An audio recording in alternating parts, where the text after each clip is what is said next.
going on, guys? Good morning. Doing all right? Welcome to our Stinger Headlight Restoration class, guys. We are streaming live on YouTube, so if you have any questions, feel free. I can definitely hand you a mic so that way people can hear you. If you have any questions, I'm pretty sure people do as well. I'm Zachary Moreno. I've been with Stinger Chemical Corporation now for on and off for about 17 years. I've worked my way up from being the guy who cleans the bathrooms and sweeping the floors to pulling orders to working the will call desk to working the store to now I'm on the road out selling for them. So I didn't learn all this stuff in overnight. I actually learned a lot of this stuff from y'all guys. Y'all are on the road. Y'all do this a lot more than I do now. So anybody here do headlight restoration now? No? Cool. How long you guys been detailing? I got my boys ready to try to get in the mix, Okay. Me as a dad, he thinks that, I don't know, Absolutely. A lot of YouTube. so you can learn and, be successful at what Definitely. you do, Absolutely. Gotcha. How about yourself, brother? This is my first time come over, Okay, cool. You say he sent you now? Gotcha. Last but not least, big dog. Cool. Gotcha. Well, so we're gonna this is an add-on. This is gonna be something that's not gonna go on every single wash, guys. I want you to understand that not everybody is gonna have a headlight restoration. You know what headlights look bad. You see them all the time on the road. They're yellowed out. They're fogged out. So this is what we're gonna add on. Oscar, who's in the back, he will talk about the business part of it, where how much you should be charging, and everything like that. I mean, we can talk about a little bit like that as well, but for the most part, that's gonna be all of Oscar's class. So let's see here. Everybody sign in?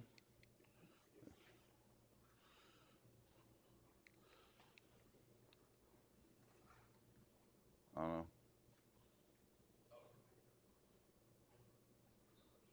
Oh, we got a few more coming in real quick. What's going on, brother? You mind signing in for me right there? Thanks, man. That's the one that was downstairs. No, that's a different one. That's a different one. Yeah, this is for your certificates at the end. Yeah. Yeah, absolutely. Yeah. Outside is just for the entrance into the building. This one right here is for the class part. Got you, guys.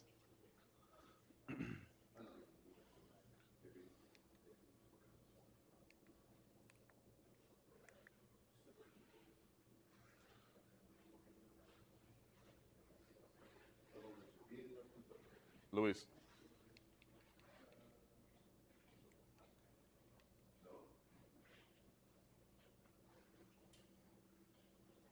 Everybody on YouTube, thank you guys for coming in. We appreciate y'all tuning in.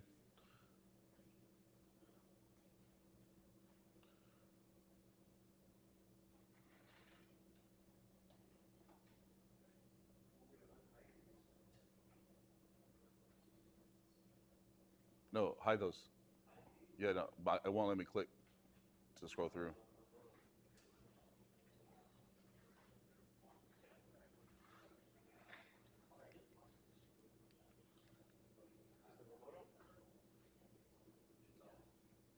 Maybe not.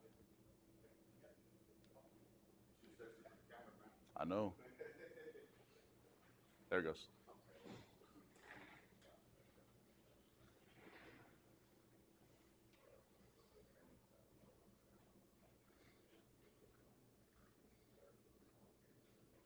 What's going on, bub? Doing all right, man? Just fine. First time here? Yeah, first time. Gotcha. How long you been detailing? Well, just doing it for a hobby. That's cool. Yeah, absolutely. I seen y'all on the website, All right. and I seen y'all on YouTube. So You wanted to see first-hand experience? There we go. I appreciate that. Definitely. So what we're doing, we're discussing headlight restoration. You see the yellow headlights on the road all the time. I'll teach people how to fix that and how much to charge and make more money off of that. So y'all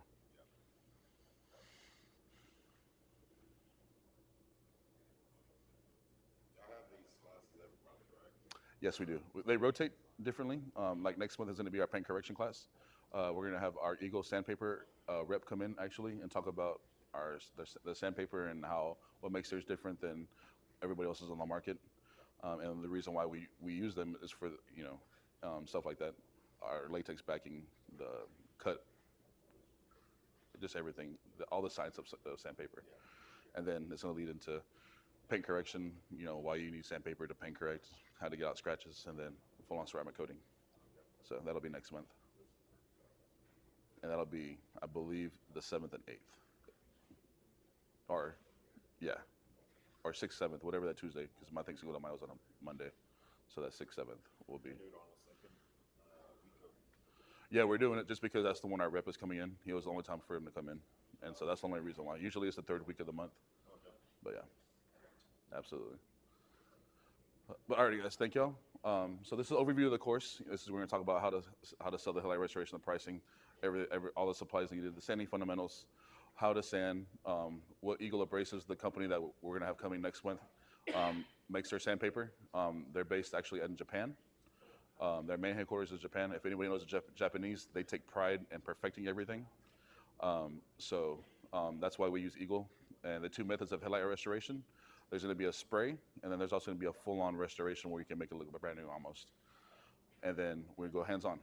So I'll try and breeze through this part so we can do more hands-on for y'all. Anybody have headlights that they want to get, we can do for free for them today. I don't know if any of y'all have bad headlights. No? Either way, we're good. So how to sell a headlight restoration. So if you guys want, we can send you this PowerPoint slide as well. So that way you can refresh y'all as well. But this is how we sell it. Aged headlight, you can only see 145 feet. With a brand new headlight, you can see 363 feet. That's off the bat. Who doesn't want 200 more, at least minimum 200 more feet to see than when they're driving at night? I know I do. The more I can see at night, the more safer I feel driving my family, driving my kids, driving my wife around, or just driving myself around. So what we're talking about here, what's going on is the factory clear coat on the light is failing. So what happens is the sun, UV lights, the sun is the biggest precursor for failing clear, even on paint. Who's seen faded out paint on cars? That's exactly what's happening. You can't prevent the sun from the sunning. That's just the one thing that's always going to do. It's always going to be shiny. It's always going to be hot. So what's going on is these factory headlights have a protection over them so that way it prevents that yellowing, but now that's starting to fail. So what can we do? We can clear all that oxidation off, clear all of that off, and we can either apply a sealant using our headlight restoration sealant that we have, or we can use even a ceramic coating over it to give it even a longer longevity and preserve that light for them instead of buying a whole new headlight. So, and that's how you would explain to it and sell it to them. How much is a brand new Mercedes headlight? You're looking anywhere from $600 to $1,000. If I can clean your headlights for $250, I just saved you $400. And then, I made $200 because it's only going to take me 30 minutes to get both of those lights done. $50 for my supplies, $200 profit. Or you got to pay yourself. You got to pay yourself $100 an hour, so you still made $125. So that's how you look at it. Either way, just on doing 30 minutes worth of work, saving the customer $200 or $450, and you making yourself some money. I think it's a win-win. Who doesn't want to do that? So it's crazy not to, right? Yeah, absolutely. And like I said, there's 2 ways of doing it. Some, if you get a contract with like a used car lot, some of them, 90% of them are just going to want the spray done. So that's going to take you 15 minutes to do because you're just standing with 600 and 1,000, and then you're just spraying and going. You do 50 cars at $75 a car. You do the math. That's a lot of money, right? It's a lot of money.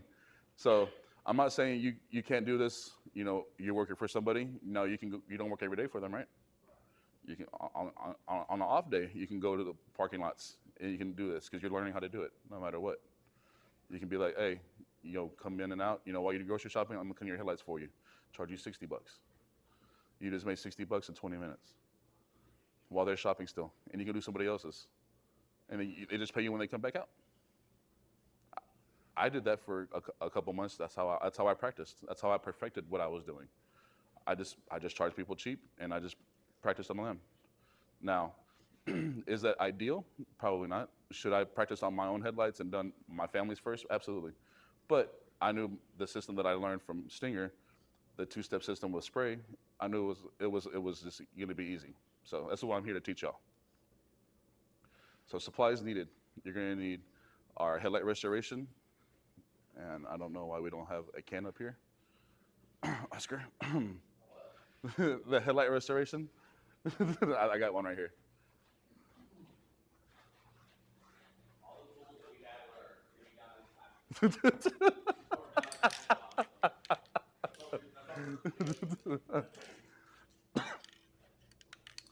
So this is the ceiling I was talking about, guys. This is the one that's gonna make y'all a lot of money for used cars, used car lots.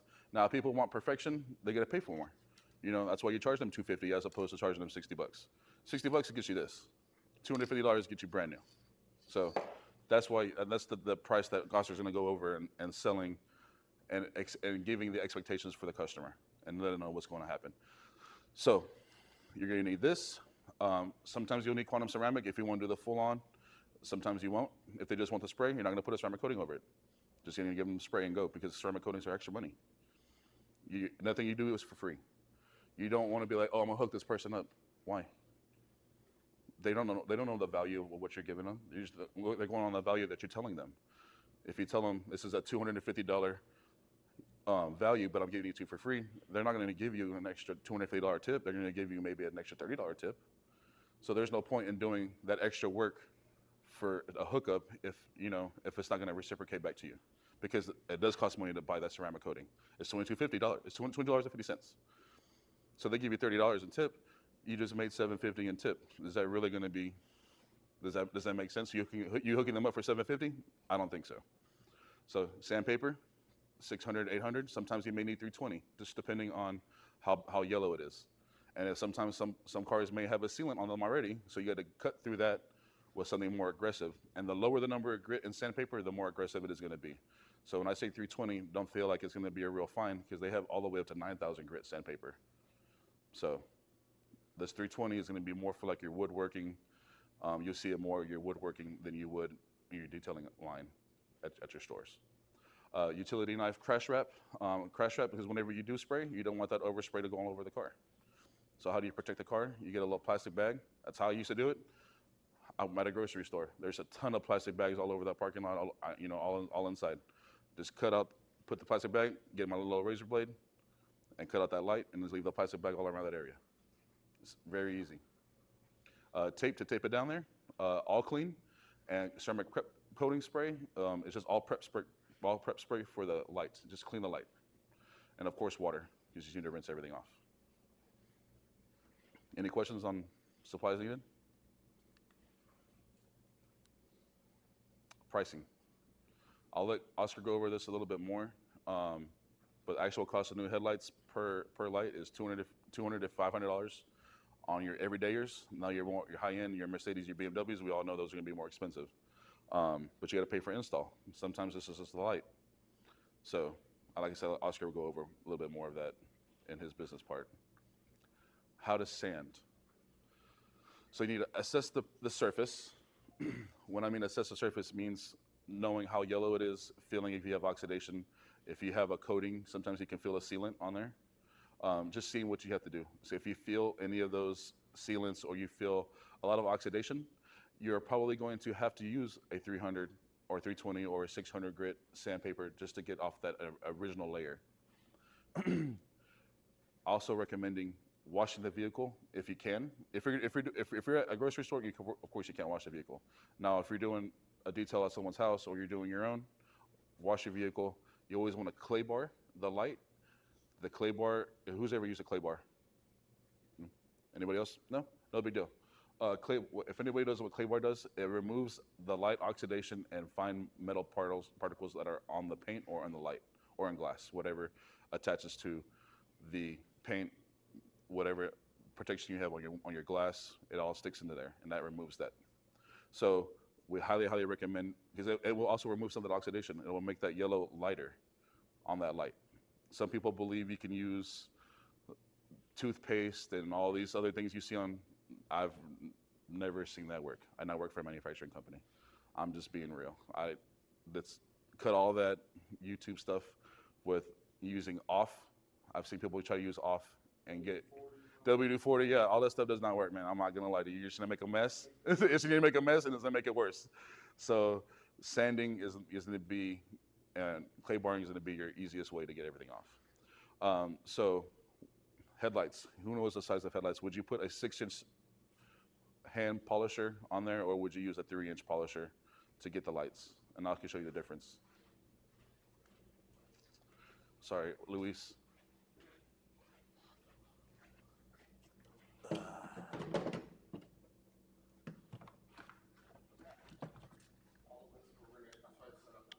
Well, I just want to show them, yeah. And I thank you for having it all set up for us down there. Would you put this on your headlight, or would you put one like this one on your headlight? Think about the space you have. You have a hood, you have a quarter panel below it. You didn't want to scratch that with this? Would you rather just use something smaller and be more precise? Absolutely. So we also talk about when we're sanding, we use an interface pad. Interface pads are going to be your best friend when you're learning how to sand, because they give you some kind of give before you push down too hard on that paint surface. Once you see that interface pad, which is a piece of foam that we're going to put in between here that velcros it before the sandpaper goes down, so that way edges are not going to be torn off, because you are going to have it sideways. This is like a grinder, guys. This is going to be going, this will tear off some paint if you don't be careful. So using the right sandpaper, using the right grit, and understanding what kind of surface you're dealing with is all it comes down to. And all of this is going to go with hands-on. You're going to see majority. You're going to understand the majority of this when I'm talking about with the hands-on process than me standing up here talking to you about it. So we start off with 320. We would go to 600. After 600, we would probably go up to either 800 or 1,000. After 1,000, we would go to 1,500. From 1,500, we would go to 2,000. Then up increments of 500 after that. And so that's how. It all depends on the headlight. Sometimes you can get away with starting off with 1,500 and then going, 2,000 and then going, that way. Or if you use a spray, you can just stick with a 1,000, cut one time and then a spray and go. And you're done in 5 minutes as opposed to done in 10 minutes. So if you're cutting for 2 minutes with 320, you're going to have to go for 4 minutes with 600, and you just have to double your time, because every time you increase that sandpaper, it needs more time, more workability to cut through those scratches to make them all even to 600 grit, to 800 grit, to 1,000 grit scratches. So you're going to have to double your time. So we recommend starting off 320 for like 30 seconds, because by the time you get to 2,000, you're going to be sanding for 5 minutes, and that's not ideal. Because that's what's taking your time, because time is money. So we'd rather you cut, 10 seconds with 320 or 20 seconds to get all that initial dust, and then go 600 and then work your way up that way. So by the time you're done with 3,000, you're only sanding for 1.5 minutes, 2 minutes. So the fundamentals of sanding, wet and dry. Who's ever sanded a car? You tried to? It didn't come out too good? I mean, you gotta know how. You gotta know how much pressure. Yeah, no, absolutely. So I like dry sanding. Some of my colleagues don't like dry sanding, even though yesterday we were using dry sandpaper and he still used water. And our boss was right there and was letting him do his thing. But God forbid I would have done it. A different story. So that's what you're seeing in the bottom left corner, or bottom right corner if you're facing. This one right here is the wet sanding. That's what that is. So wet sanding causes a slurry. I didn't know if we had that page up there yet or not on this. Do we have it on there? The difference, wet and dry, on this slide? Well, I'm talking about the slideshow. Okay. So wet sanding, you will have a slurry. You see all this runoff, all that white stuff? That's clear coat. That's what that's running off. So when people understand, when you're wet sanding, all your wet sanding or your sanding in general is clear coat. You're not sanding paint, you're not sanding primer. If you get that far, you done messed up. But like Oscar taught me, if you're not burning, you're not learning. You have to know what burnt paint looks like. You have to know how long it takes to burn paint. Now, I don't recommend go burning your paint outside. I have hoods across the street for you to do that at. So that way you can know what it's like. I don't want you to go do this on your personal car or your friend's car or your wife's car. If not, God forbid, your wife's car, because you already know that's gonna be over. You have to buy her a new car, absolutely. So we have plenty of hoods across the street for you to try what to show you what burnt paint looks like. So that way you can know and how long it takes. Now, there's different machines like the sanding machine. It's not gonna take that long to burn paint. If I use an orbital polisher, like from Rupes, the 15 or 21, it's gonna take me a couple hours to burn paint. So there's different machines can do different things for you. So dry sanding, this is what we teach though. You have a little bit more dust, not a little bit more, you have a lot more dust, but you can wipe and you can see your results right away without waiting for the water to dry and removing those results. That's the main focus we do because it cuts time. So hand sanding. So we have 1 inch, 3 inch, 5 inch. We have different block sizes. Now, if I'm dealing with a scratch that's this big, would I pull out my 5-inch disc or 6-inch disc to sand that area? Or would I pull out my little Toko Kovacs little inch block and just get that and then just hit it with my mini polisher, call it a day? And I'm still gonna charge them $85 to get that scratch out. It's gonna take me 10 minutes to do, but I'm gonna get it, I'm gonna make my add-on. This is whenever you do initial walk-in with a guest or your customer, you're gonna walk around the car, you're gonna check their paint, be like, look, this is what a one-step, I can do a polish on your car for a one-step, charge you $500 out the door, or I can do a full-on paint correction. It'll be 2 to 3 steps, and we're talking minimum $750 a step, and you're talking $2,500. Oscar, who works at his 805 detail shop, what is your go? $750 clay, 1 step in and out? For 1 step, 750.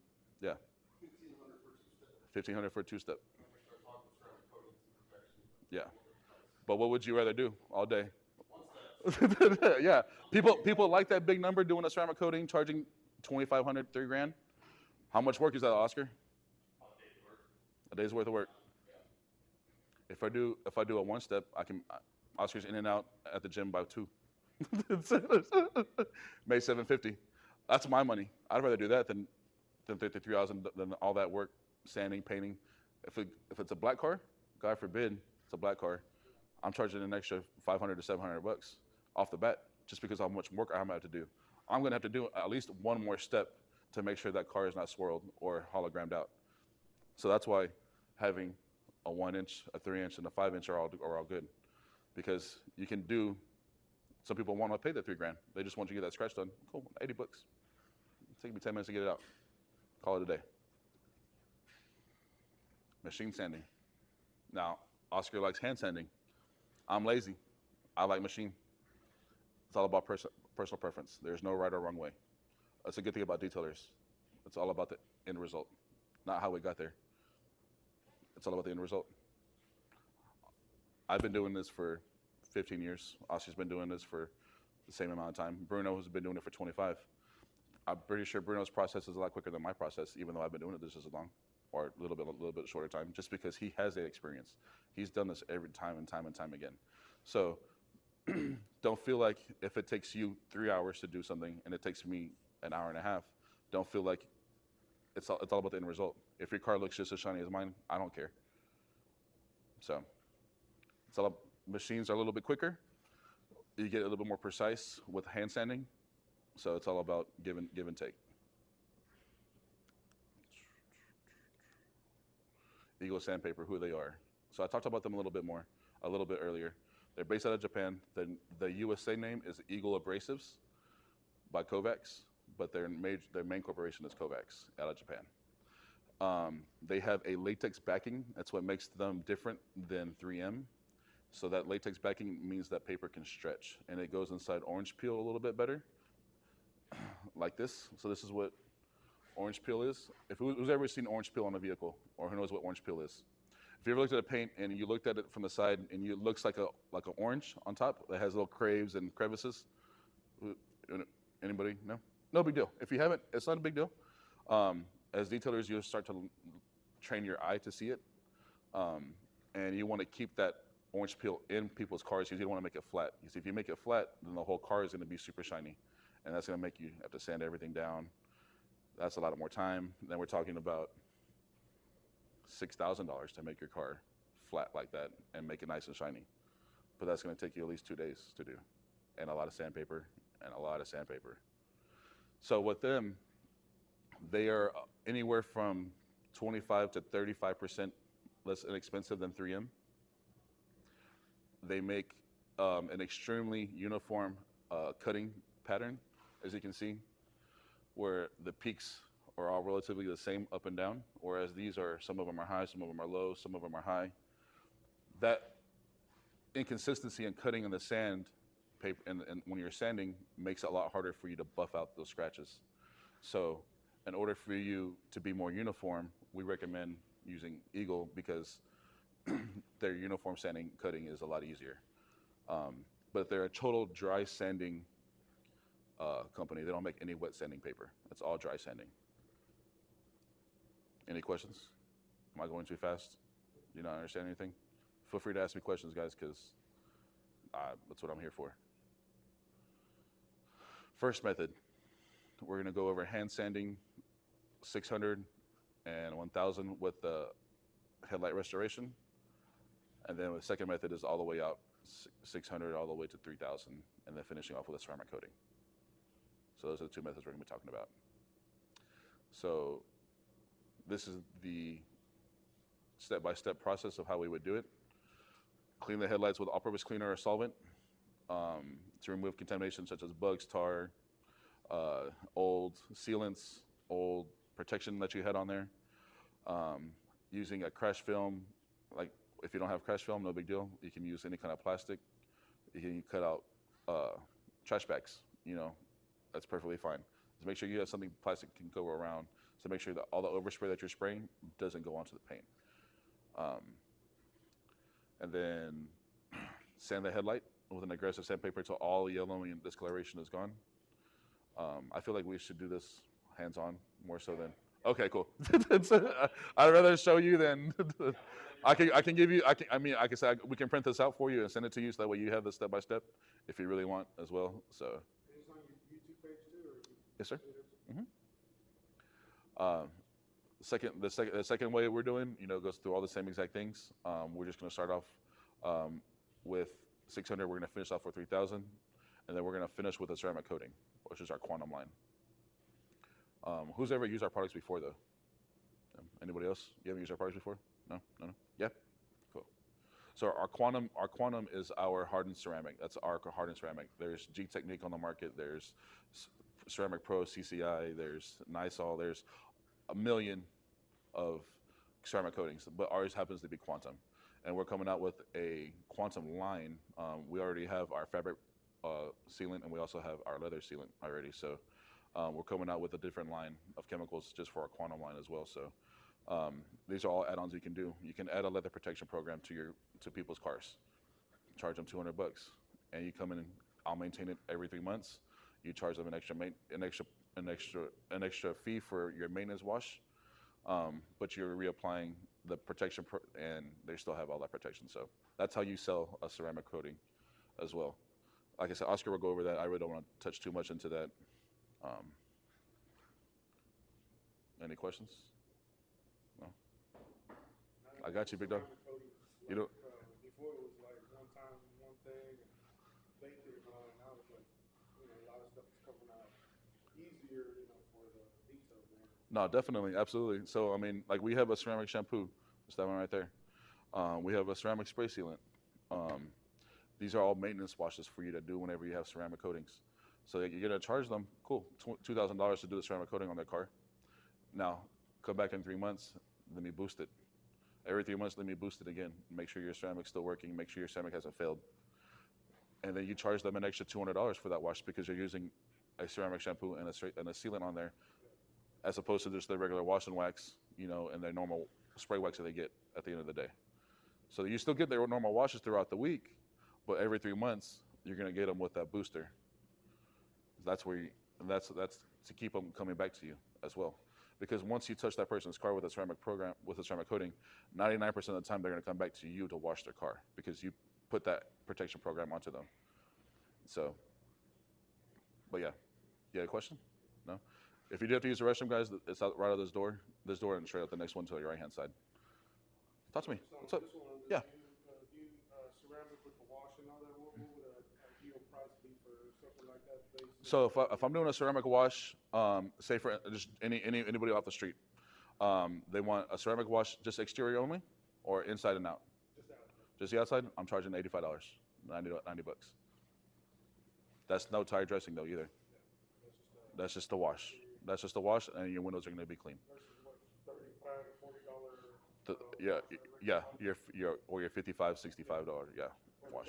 Depending on the SUV, absolutely, yeah. Now I'm doing a Suburban, you're looking at $125. You know, I'm doing RV, I'm charging $10 a foot.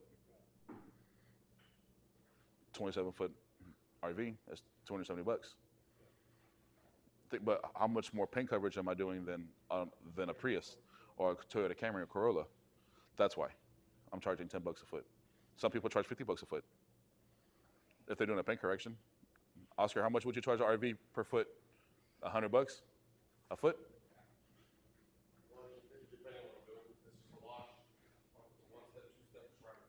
Yeah, it all has different prices. But yeah, think about it. I mean, nothing we do is for free. You have because you're investing in yourself by coming here and taking time into yourself and getting experience and knowledge on how to restore headlights and all about ceramic coating. I mean, we talk about business, we talk shop all day. I love it. So you have to pay. Your customer has to understand that it's a reciprocation. I invested in myself. This is my price, and don't deviate from your price. Stick to your price. I mean. Nah, you're good, brother. Bro, I-10 was closed. It took me an hour and a half to get here. So, yeah.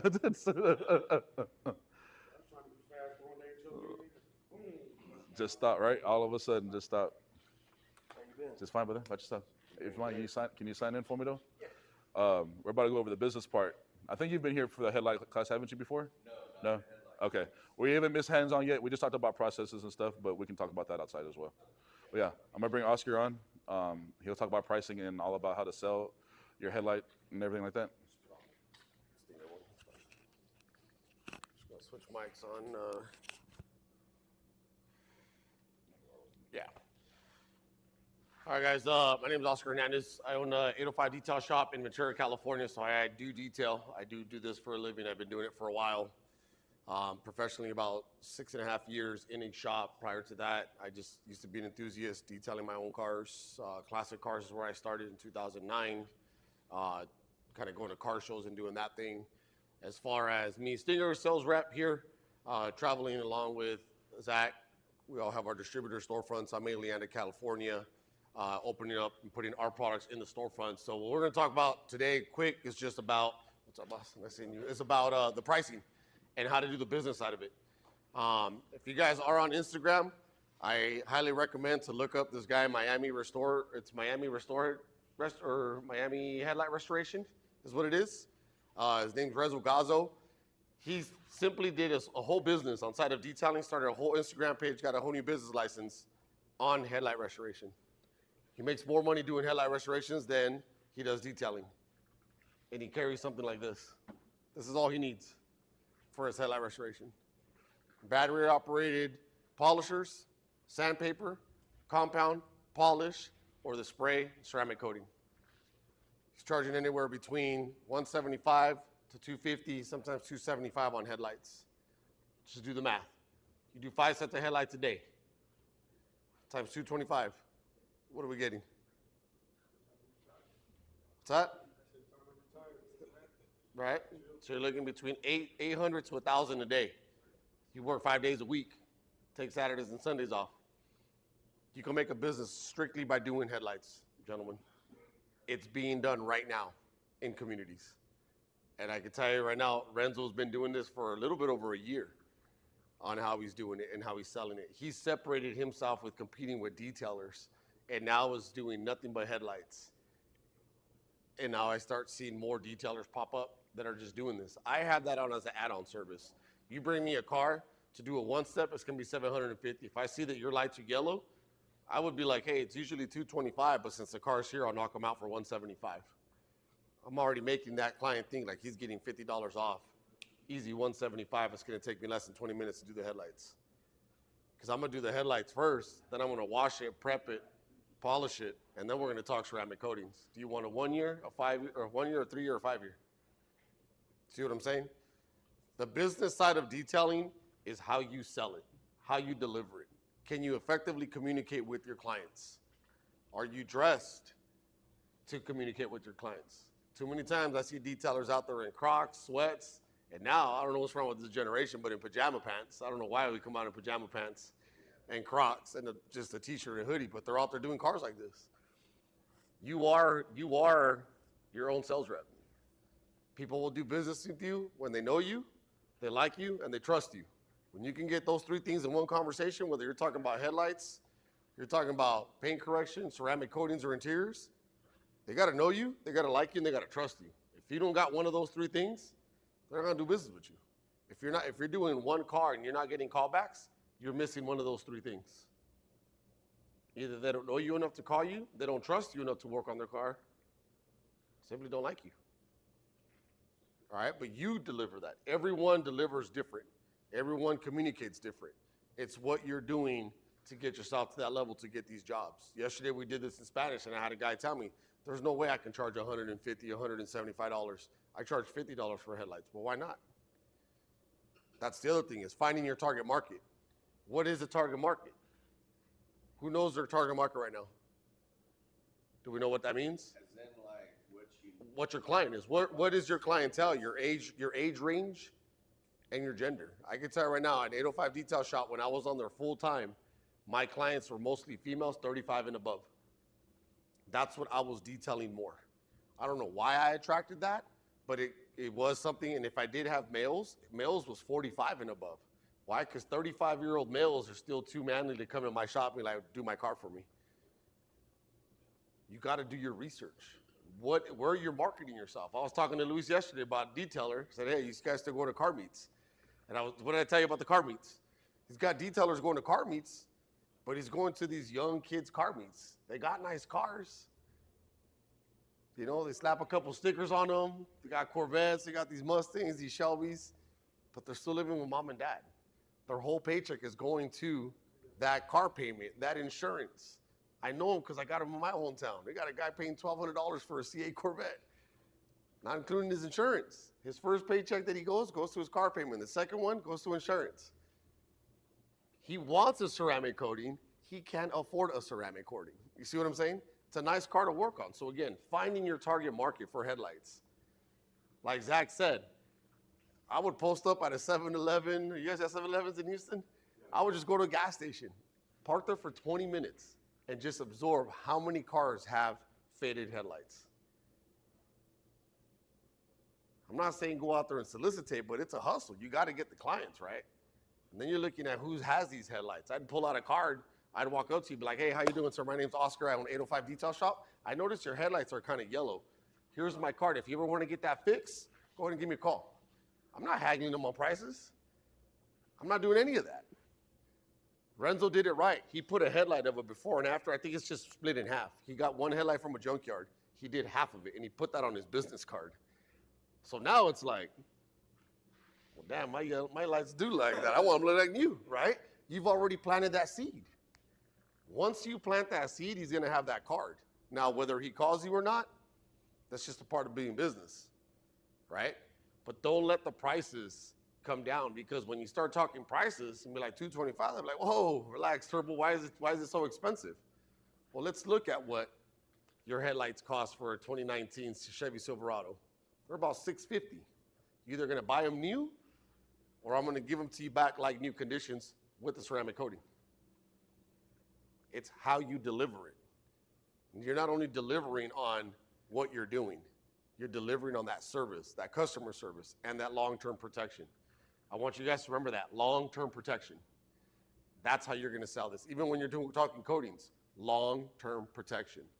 When someone calls me like, hey, you wash cars? Absolutely. Before it goes in my shop, buff it and polish it, and ceramic coatings. I tell them I specialize in buffing, polishing, and ceramic coatings. What's a coating? Long-term protection. I got tired of them asking me what a coating was. So I just said, well, there goes another light. I was like, so I always say I specialize in buffing, polishing, and long-time protection for your vehicle. How are you delivering it? Because now they're like, long-term protection, what is that? Talk to me more. Is that like a wax or something? Yeah, wax is about 30, 45 days. I'm talking 3-5 years protection. How long do you plan on having that car? Not long. I'd go with a 1 year, 2 year. You want to sell it, bring it in, get more value for it. That's another thing. When people are selling cars and you're working with your clients and you know they're going to sell a car, always offer the headlight restoration. How do you deliver that? You're going to get more money if those headlights look brand new. Have you guys ever done headlights and actually seen it before and after, like taking a picture of how it looks the front of a car? It's day and night. The headlights say a lot about a car. Other than the safety, like Zach covered, and the driving, says a lot. You see them out there, but why does it happen? The environment. They just everything deteriorates. It's our job to fix it and deliver it back, especially if you know that client's going to keep that car. So, what are your guys' prices? What are we charging out here? Because what I like to do here with this team, with Team Stinger, is get everybody on the same price. That way, if I call him, if I call you or him, I'm getting the same price. Now it just comes down to who do I like and who do I trust, right? Because once we level up, we're good. And when we go outside, we got a whole table. Zach, everything that was on the PowerPoint, Zach's going to go over. We got the table. We're going to do headlights. And you guys are going to be able to see. There is an investment to get into headlights. If you were going to buy one of these, there is an investment, right? But how old are you? 18 years old, boss. What if I could tell you you can invest in one of these and I can set you up the whole headlight restoration kit today and you can go out there and start making $1,000 a day at 18 years old? Because I know if someone would have told me that, I probably would have never gotten in the military. I would have been like, I'll make $1,000 a day. I was making about $1,200 a month when I first went to the military. That's how much the pay was, right? But you can do it if you apply yourself. But there's an initial investment, the cost of detailing. That does cost money. The stuff that Zach's going to go over, sandpaper, costs money. The compounds cost money. The polisher costs money. But you have to charge properly in order to get that money back. And if you start nickel and diamond, you're charging $30, $40. Someone told me yesterday they do a set of headlights for $50, $25 each headlight. I'm like, bro, you're going to go down. Because once we start looking at what the paper costs, how much is a box of paper? About $89, $79 for a couple sheets of sandpaper. And that's just one grit. What if you got to use 600, 800, 1,000, 1,200, 3,000? You're a couple $100 just in sandpaper. How are you going to get your money back? I'm going to focus on you because you're young. See what I'm saying? It's going to be an initial investment. But that's why you got to have your menu ready. You can't get haggled by people. Who's ever been told, can you do it cheaper? All the time? What's your response? I be looking at what they're wearing. If you say, hey, Oscar, can you do it cheaper? Like 175 is kind of steep. Can you do it for maybe like 100? I'll be like, I'm pretty sure I could. I said, but I got clients that will pay that and much more. And the next thing be like, I love that Under Armour shirt you got on. I know Under Armour ain't cheap. That's a $40 shirt, right? So I'm like, when you went to Under Armour, when you got to the cash register, did you offer him 20 instead of 40? He'd be like, no, why would I do that? Why would you do that to me? If you treat your business like Under Armour, Nike, Starbucks, Target, no one should be haggling you. Target's expensive, right? I know because I go. You know, out in California, we have different grocery stores. We have a Vons. You guys don't have Vons out here, huh? So we have a Vons, we have like Smart and Final, and then we have like Food for Less. It's like 3 different things, right? I go to Vons. I'm single. I go buy steak, asparagus, milk, basic things for 1 or 2 meals, and it's like $120. And I'm like, how the hell did I just spend $120 on this? See what I'm saying? You don't go there and I don't haggle that store. You got to stand your ground, gentlemen. Stand your ground when it comes to the business side. You are a business owner. Carry yourself like a business owner. Carry yourself like you own that Target, the Vons, the Starbucks, because nobody's haggling them. So why are you allowing people to haggle you? Zach, do you like to get haggled? Zach's got a big shoe game, and usually somebody here wearing some expensive Nikes yesterday. There's a dude wearing some expensive Nikes here. And I told him, when you bought the Nikes, bro, did you go to the counter and say, hey, I'll give you 50? I guarantee you they charge you $225 plus tax. And you paid every single penny of it because it's Nike. It ain't no different at 805 Detail Shop. You walk in there, you start haggling me, you're not my client. You know, the other question comes up, well, Oscar, I don't want to lose clients. You got to find the right clients. You have to find the right clients. One thing I heard it yesterday for the first time here, there's no money in Houston. There's a lot of money in Houston. On Sunday, I went to that mall. What's it called, that big old mall? I got lost. I don't even know where I parked the rental car. I was walking around that parking lot like crazy, but you know what? There's a lot of money in there. There's more money in that Galleria than there is in my hometown of Ventura, California. I guarantee you. And everybody had these expensive bags just walking around. And all I can think about as a business owner is, who's detailing these people's cars? Because if they got money to go in was it Prada? It's a store? What's the red bottom shoes? I always go to Zach for shoes. Yeah, that one of the little spikes all over. I don't know why, unless you're gonna kick somebody. If they got money to come out with those types of shoes, so let me ask you this. You said it, you got money for what? It's for a detail. Who's the detailers detailing those people's cars? Should be us. And why aren't we out there detailing those people's cars? Because don't really know how to target it. That's what you're here at Stinger to do, learn how to target. How do we target those people? I'd walk around, I'd give me a nice polo. I'd dress like Zach on the weekend.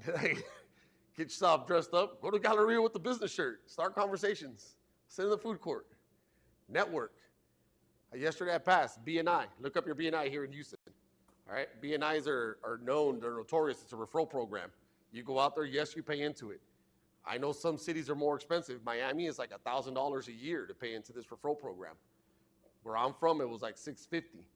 But you show up once a week to these networking meetings like this, and you're only gonna have one of each industry. So you'll have a realtor, you'll have a pest control, you'll have a detailer, you have a pool man, you have a housekeeping, you have one insurance agent, you have a broker. But the whole purpose of this networking group is to pass referrals. One of my boys, Stevie B, out of Costa Mesa yesterday, I showed it, and I'll show you guys when we're down there. He made $52,000 on referrals from BNI in 1 year. Just by showing up and networking with other business owners. So how do you target those people? Network with those people. You want business owners work? You want their referral? Business with them. Who goes to barbershop? I know Zach does, because when he goes to California, that's the first thing on the map. It's like, give me a barbershop. Who owns the barbershop? That's a small business owner. All these taco shops around here, right? They're good as I love Texas food. I ain't gonna lie. Especially barbecue. Who owns the barbecue place? Where did we eat yesterday? What is it? Papa's. Who owns that place? Who's managing it? That's money, right? You want those types of clients, you got to network with those types of clients. Find out where those clients hang out. Find out where they go. Get out of your comfort zone. All right? Yesterday we did Spanish. We had a young guy tell me, hey, I don't go to those neighborhoods. Why not? Why aren't you traveling to those neighborhoods? Our sister city is Oxnard, California. All the detailers, I won't say all, if they got a shop, they're there.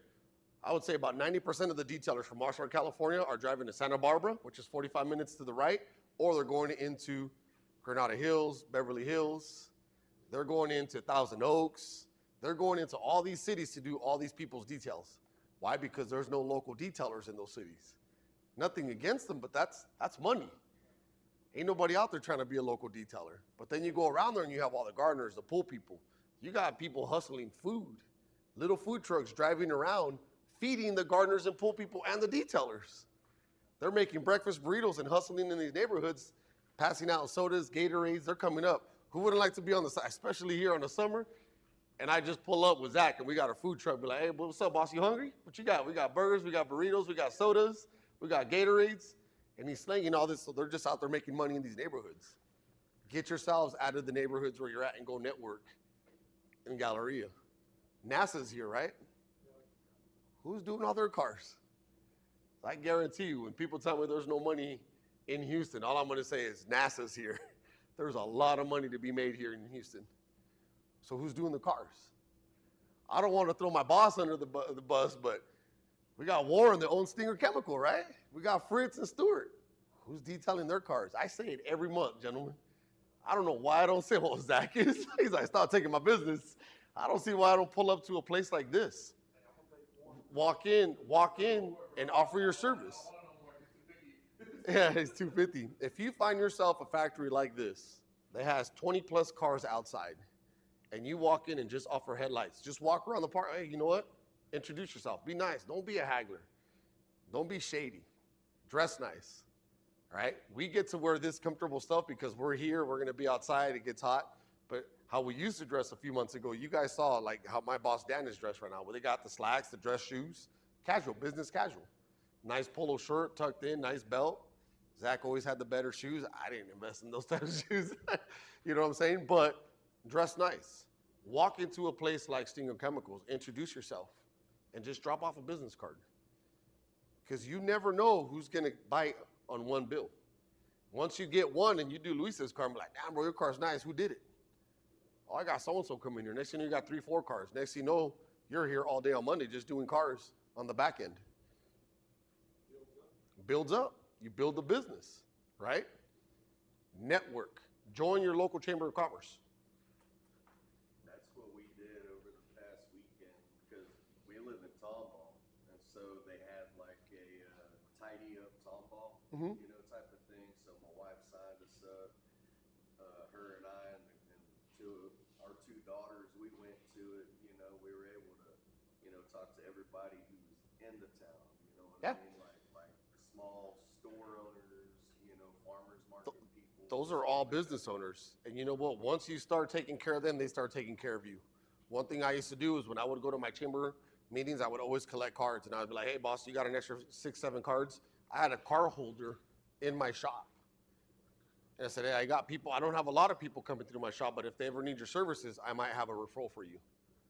Instantly, they're like, damn, Oscar cares about my business. He's going to send me referrals. I'm like, you know what, boss? Let me get about 5 of your cars so I can refer some people to you. You start feeding each other business. That's how we build up the business industry. You know, even within detailers. I'm traveling. If I get a call, I got a call yesterday to do a 1-step.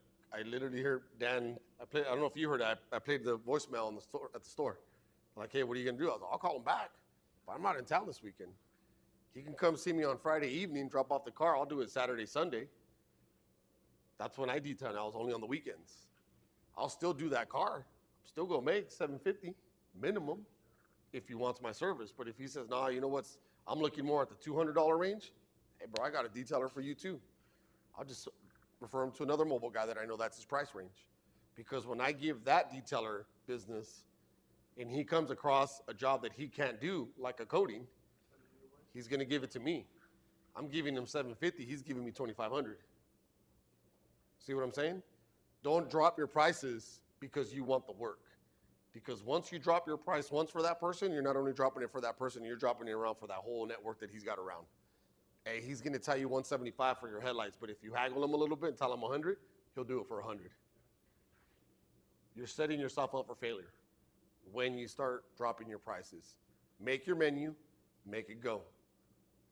For every 9 no's that you get, you're going to get 1 yes. When you get that 1 yes, that's when you make that guy or gal or girl your customer, and then you start asking referrals from that crowd because you want that yes and you want their friends. When you get all these other ones that want to haggle you, they all hang around with people that are going to haggle you the same. Or when they sell your service, they're going to sell it like, oh, dude, it's $125. Don't even trip, dude. Tell him for $100, he'll do it.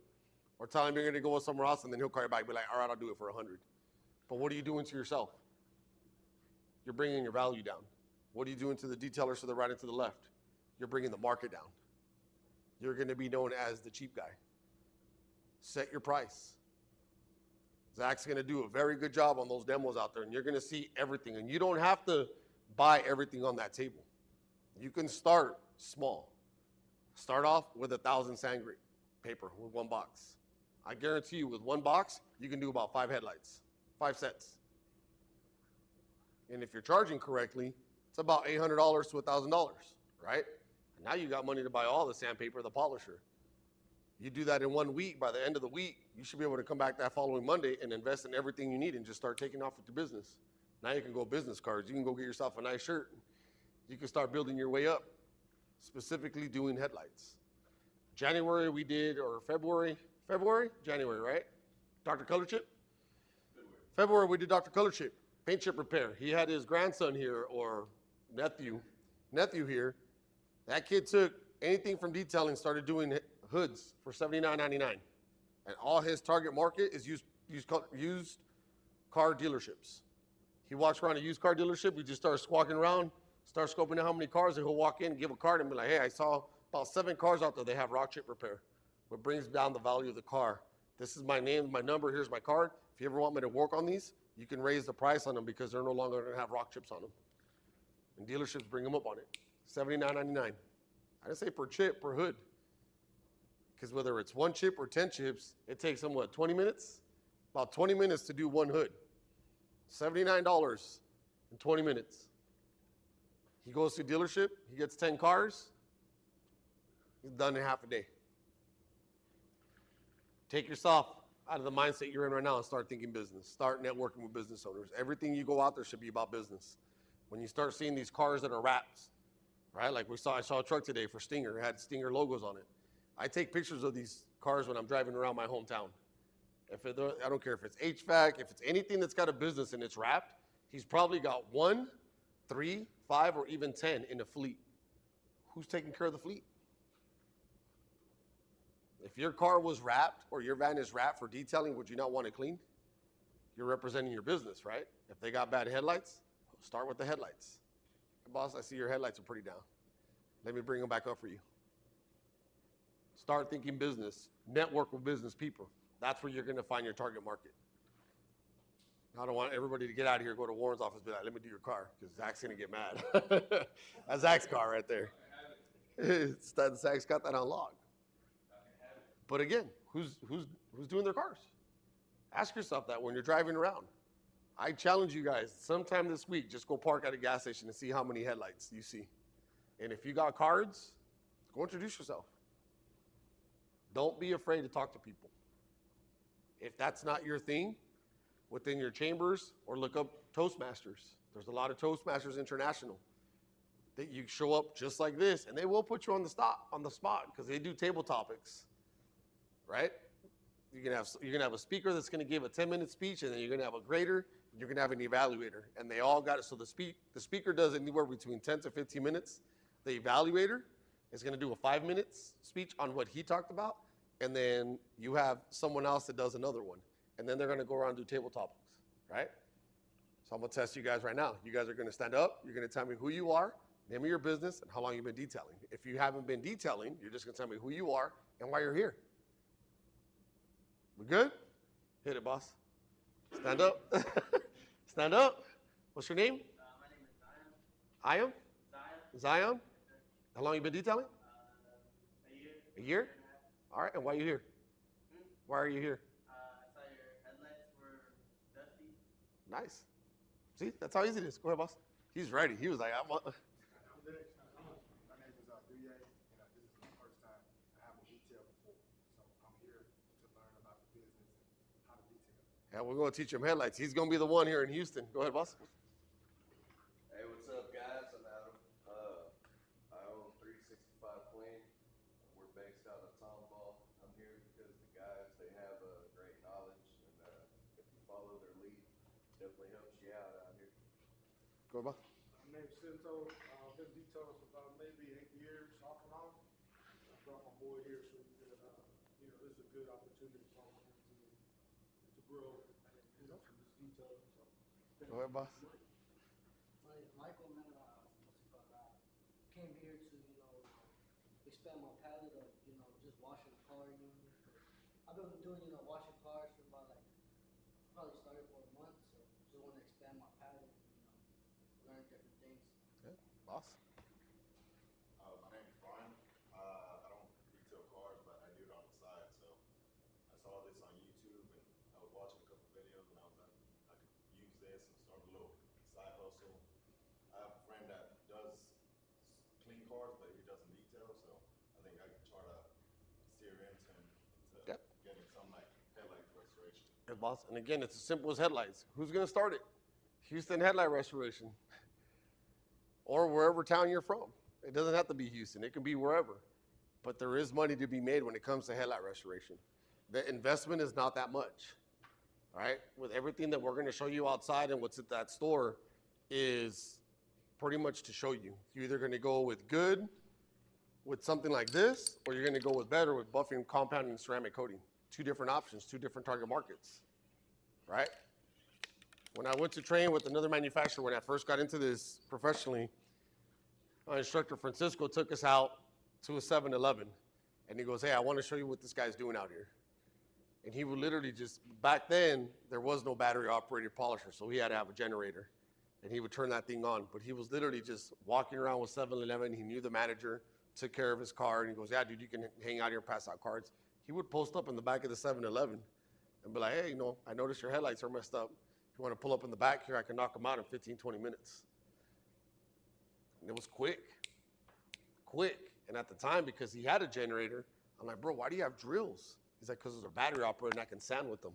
He learned how to sand with a drill. And he was like, because I didn't want to turn on the generator. So again, there's different ways to get around it. But he was making money, and that's all he was doing.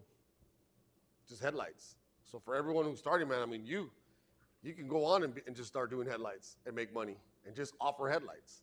Because getting into detailing can be expensive with the mobile rigs, you know, all the build out, the guts, the buffers, the polishers, all that stuff. It's money. But if you're charging the right amount of money, you're going to make that money back. Any questions? We good? We're ready to get next door and do some hands-on? Yep. We'll be doing hands-on till, but it's 10 o'clock, so a little bit ahead of schedule, so we'll probably do it for about an hour. And then we'll cut you guys for lunch, and then you guys can come back here this afternoon. We're going to do the same class, not the same. We're going to talk about interiors, and then I'm going to talk about upselling interiors and how to properly price interiors. Sounds good? So more business, and that's the way it's going to continue to go on. It's going to continue to go from about an hour, 45 minutes to an hour on a subject. Then we're going to do the business. Then we're going to go to hands-on. Next month, we're going to have actually the people from Eagle Sandpaper, the sandpaper you guys are going to use. They're going to be here. We're going to be doing sanding, buffing, and polishing those 2 days. That's May 6th and 7th. All right, we might be a little bit tired because we're going to be flying in from Mexico City. Ain't that right, Zach? Zach's going to be about on his 16th or no, about 15th day travel by the time we do that class. So, Going to Vegas for 2 weeks, right? yeah, he's going to Vegas, Mexico City, then here. Monday I leave for Reno. Oh, that's right, Reno. And then Thursday night I fly to Vegas for a week. I fly back to Houston, and I leave the next day to Mexico City. Yeah, so again, we're on the road. And for you on YouTube, we'll be back at 1 o'clock, our time here, for a interior class, business, and then we'll cut out to go do hands-on. So thank you guys for coming here, and thank you for you tuning in on YouTube. Good?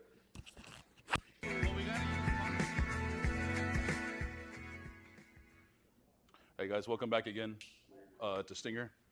We're going to start our advanced interior cleaning and stain removal class.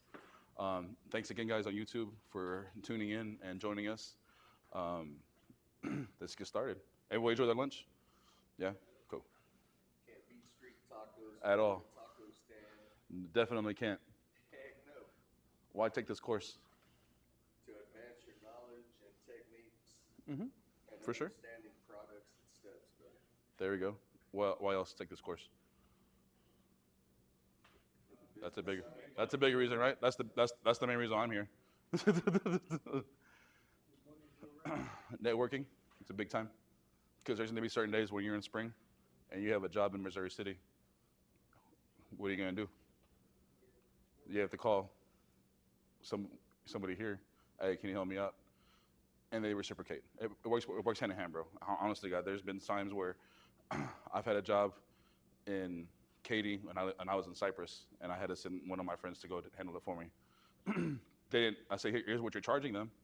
It's up to you if you want to upsell them more at that point. But this is what I charge. So this is what I want you to charge them. Don't charge them less, don't charge them more. And so that's how it works out. So you also get a certificate at the end. But yes, we will have certificates again. I believe Oscar will double check to make sure we can get them printed. And then this is also add to your toolbox. There's nothing better. You can go into your shop having somebody saying, hey, I've taken this class. I've done this work. This is proof that I went to go take this class. I invested into it. Took my ceramic class. I took a paint correction class. I took advanced cleaning class. I took product knowledge class, so I know what products I'm using. So this is all just the tools to help verify yourself to your customer. Not saying that people don't trust, but they need. I can say I went to chef school. I don't have a piece of paper saying that I actually completed the chef school. What's the whole point? So that's the only reason why. Everybody signed in? You signed in already? Cool. Just wanted to make sure. No, right here on this sheet, up here on top. If y'all did it in the morning, then cool. Then if not, yeah. If you did it in the morning, no big deal. Why do we have the slide still, Oscar? Why do we have the slide still? I did the slides, so that's why. All right, overview. Managing customer expectations, letting them know this is what you're going to expect. Now, nothing's ever going to be brand new, especially red dye. Red number 40, this color red, will never ever come out of a car, or the stain will never ever come out any fabric, no matter what you do, unless you bleach it. That's just going to change a different color. So you have to let your customer know. If somebody spilled red Kool-Aid, you can get majority of it out, but there will still always be a little bit. And then what you're going to do after that, you're just going to dye it. That's why we sell dye. Who went to our store already? Y'all saw the whole thing of just dyes? There's 20 different colors because there's 20 different interior colors. So if all else fails, you can't get a stain out, you just dye it back. What you looking for, Big Don? Nah, I'm good. See more paper? Yeah, I was gonna grab it. Yeah, red dye, number 40 is the hardest one. But most red dye is number 40 or number 5. So the red dye will never ever come out. So, and then you have to expect that, like letting your customer know that is very big. Best practice is to sell interior cleaning. Oscar will go over that a little bit. The basics of interior cleaning, interior detailing, just knowing how to use a tornador, knowing who uses a tornador now, or a blowout tool just in itself, just this part. I was using those, but I ended up buying one of them, the little long things that have the hose, the blower. Yeah. Because like whenever you got to do like a spot, like in a seat, whatever, Definitely. you can turn that little heater on, Mhm. you know, and be able to dry. Absolutely, no, definitely, yeah. So they make, this is the original. Now they've come out with other attachments where you can add to it now. But this tool revolutionized interior cleaning and made it, I want to say, twice as fast. You don't have to use the canister. The canister will spray a whatever you put in it. It'll itemize it. Now we don't put any chemical in there either. You don't put ammonia-based chemicals, because what happens when you turn ammonia into a poison, or turn into a gas? So you're going to put our twister, which is this one right here, that's formulated for that. You're going to put All Clean or Enzyme. Those are the 3 products that we recommend putting inside of air. It's pneumatic, it's air. It needs air. It needs at least 90 psi air for it to fully work. So talk about doing the engine earlier. I can do an engine in 5 minutes with that machine, no matter what. That's $40. That's what he charges, $40. I charge 70, just because it's dirty, and it's electrical work. So, types of stains, identifying types of stains, organic and inorganic. What's an organic stain? Anybody know? Is door organic? You know what's organic? Think about food. There we go. Yeah. So like anything that your body. So pee is organic. Blood is organic. Food is organic. Now, would oil be organic? No, oil is not organic. So identifying what stains in the carpet or the seat. Some people will eat grease, French fries, and grease falls onto the seat. Figuring out what kind of stain it is will help you identify what chemical you're going to use. So, interior tools. Talked about tornado. We talked about brushes. Just basically an overview.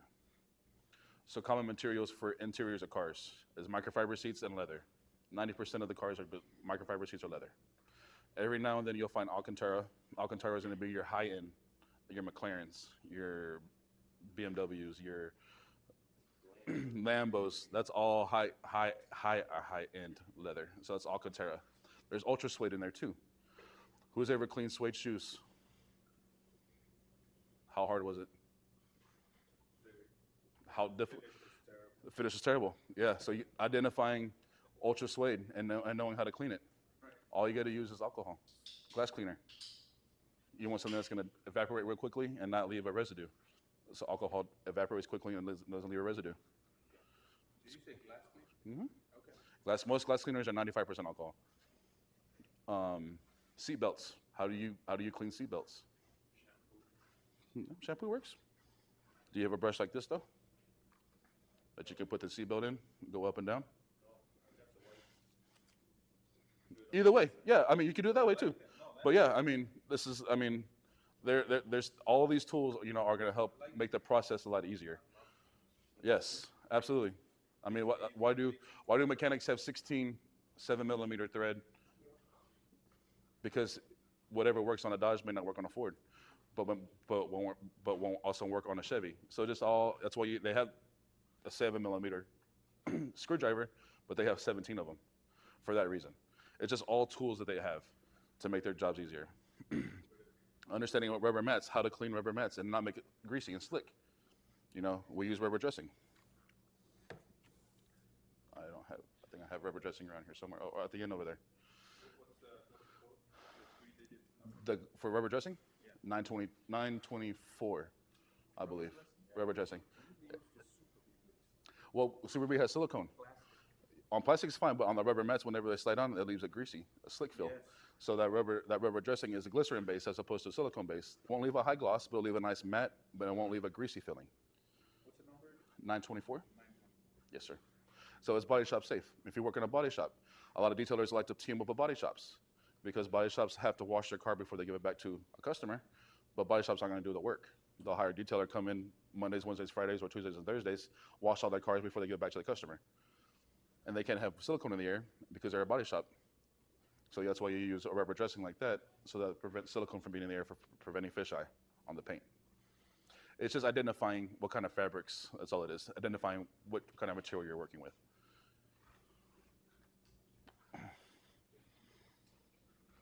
If you have any questions, feel free to stop me. I have no issue. Common interior problems. I've never seen, okay, I'm not gonna say that, I've never seen. I have seen a dead mouse inside of a car before. It's a repo car, and it sat there. And it just had stuff in there, food in there. Rodents will find that food. I've dealt with maggots. Yeah, you've dealt with maggots. You've dealt. A new car, I didn't know. They just they wasted queso. They didn't clean it. They didn't clean, but it was between the bare metal on the bottom and that carpet. So we did a full detail on it, did all kinds of work. Then she came back the next day and said, "Man, I can still got the Smell. smell." And I see some little gnats flying around. I'm like, I don't know what that is, but we'll go into that detail, right? So we charge one like an executive detail, and so I'll take the plastic out. You gotta be real careful because Absolutely, because you have to tuck it back in. and raise the carbon. Usually it's like one piece. So to take the front out, it was in the front. We had to take the seat out. Oh wow. So I mean, I was like, okay, if you're gonna pay for it, I'll find out. I'll figure out the problem for you. I have the video somewhere, but anyway, oh my goodness, when you pulled it up. Oh, absolutely. I mean, think about it. Flooded cars, underneath they have sensors. The cars have sensors underneath. If that gets flooded out, I mean, the only way to get that water out is to lift that carpet, and then you have to extract all that water out. So it's just identifying. So I have seen a dead mouse. I've seen blood. Now, suicide cars are different because you're dealing with actual matter from the body, bodily fluids. You need full PPE because you don't know what that person had. That person could have HIV. They could have hepatitis B or C. You don't want that anywhere near your body. So suicide cars are different than if you ever get called to do a suicide car.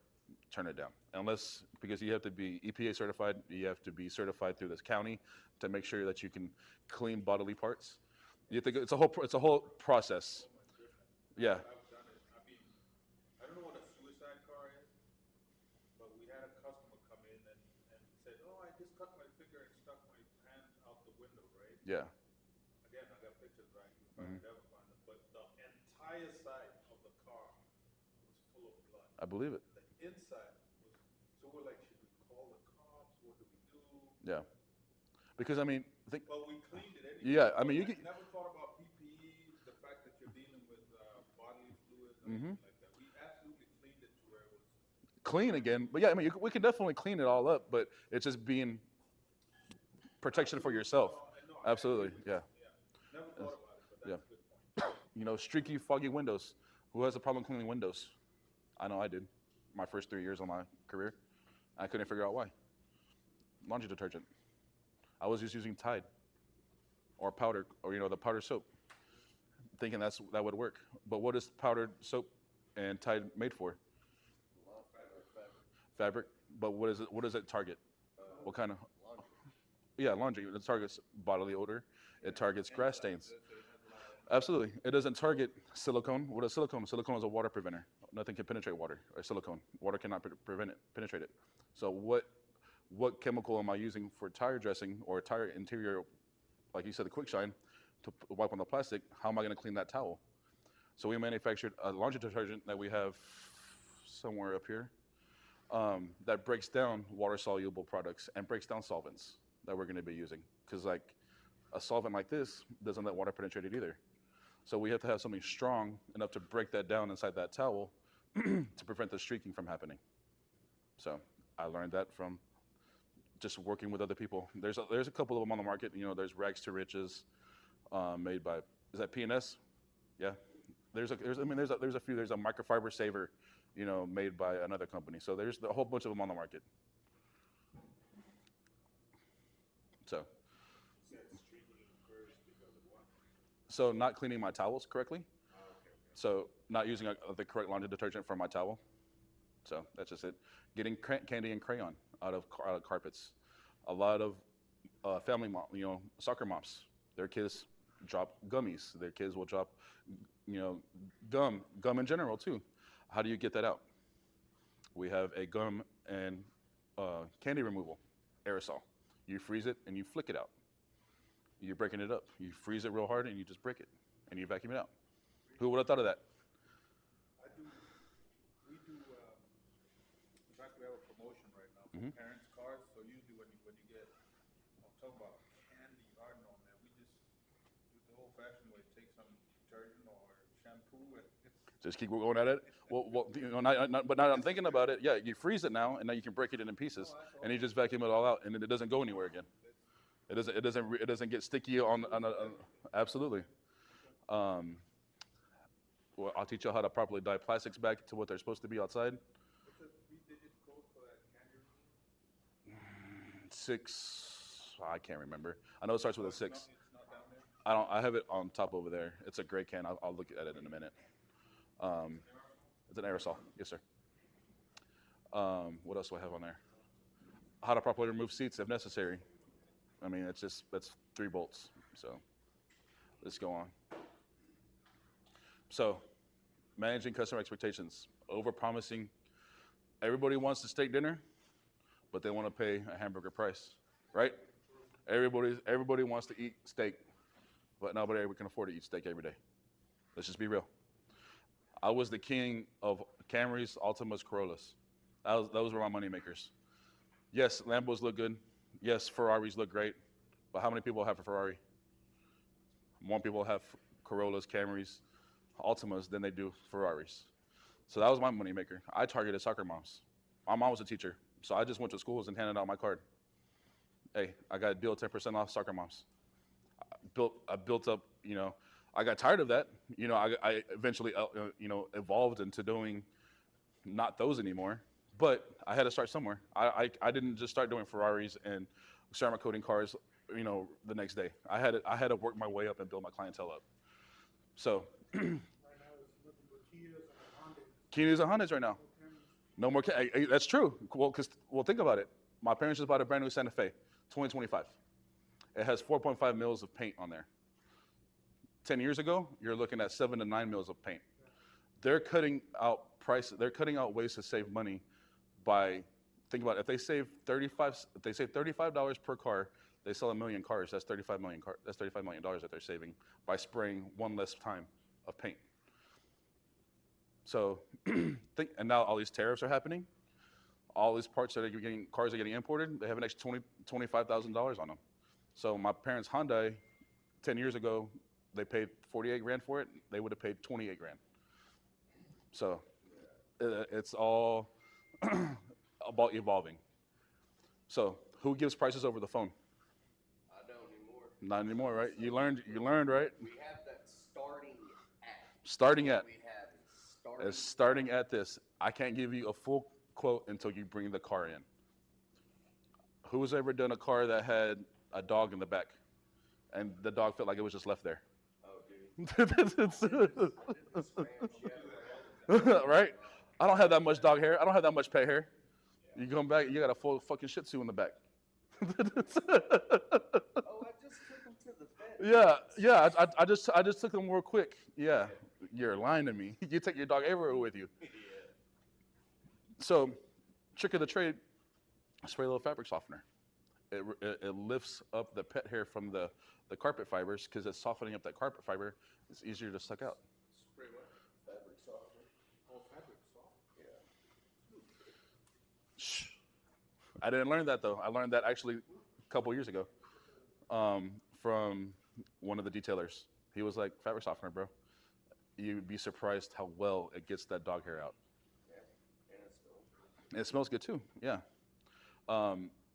So yeah, please don't ever give prices over the phone because some people will lie to you and say, "Well, my pet hair removal starts at $25 an hour." Let's just say you have a full dog. It takes me 4 hours to do. I just shot myself a foot because I only made $100 for 4 hours worth of work. Usually, it's $25 an hour if it's a minimal. You got a full dog in the back. I'm going to charge you $400, $500. I can't. There's no way because you're going to want all the hair out. You can't leave any little bit of hair. They pay for it removal. But what I do ask, and this may help everybody in here, like this lady with that Rebel, she said my dog rides with me a lot, Mhm. and I'm like, okay, so the expectation of the reality of it is it's not gonna. It's not gonna be fully. 100% Absolutely. pet hair free, Mhm. so I can focus on other things of the vehicle. You know what I mean? Yeah. Which I did a great job. You know. For what sure. I mean? Took everything out. She enjoyed it. She tipped and everything like that. But always be like, I know you're expecting new, but I can give you, in reality, it's gonna more than likely be like this. And then whenever you tell them that and you blow it out of the water, it just makes you look way better. Absolutely. Under promise, oversell. Sorry, wait. Yeah. Under promise and oversell. Yeah, I was like, wait, did I say that right? You don't ever over promise and undersell. You don't want to say I can get it brand new and then not get it brand new because you told them you would get it brand new. They will hold you. And they will hold you to that. They're not going to pay you. That's when they'll haggle you again. Because at first they're going to haggle you over the price. We already know hands down they're going to haggle you over the price because we're not Walmart, we're not Kroger's. Unfortunately, we're not. But you show them what you're doing and then you give them the expectation and you blow them out of the water. That's whenever they'll start to believe you. Building a checklist.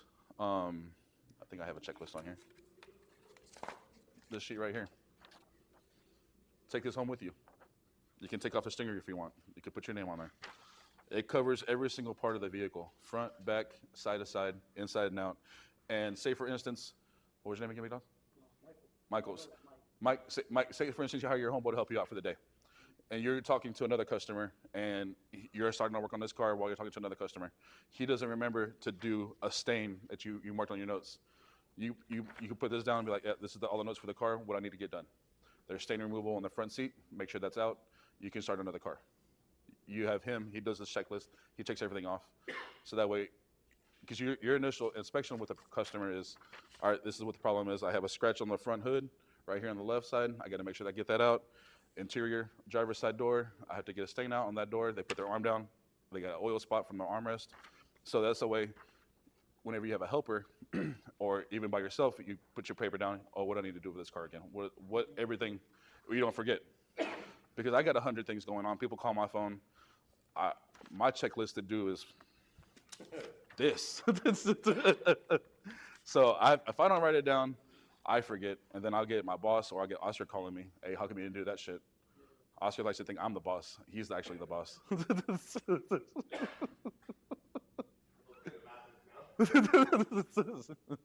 So that's why having a checklist, is great. Just so that way, it's all there for the customer. This is what we talked about. You said no to this upsell, but you said yes to this upsell, because they'll fight you. But I didn't agree to that. After you do the service, I have it right here in paper. This is what you agreed to, and they can have them sign it. That's literally, if they try to take you to court, or you can take them to court, this is what they signed, this is what they agreed to. They don't want to pay me my money. Make them pay me my money. And that's your contract. Makes you look good too. And it makes you look good. It makes you more professional. Absolutely, it does. Absolutely. Right away.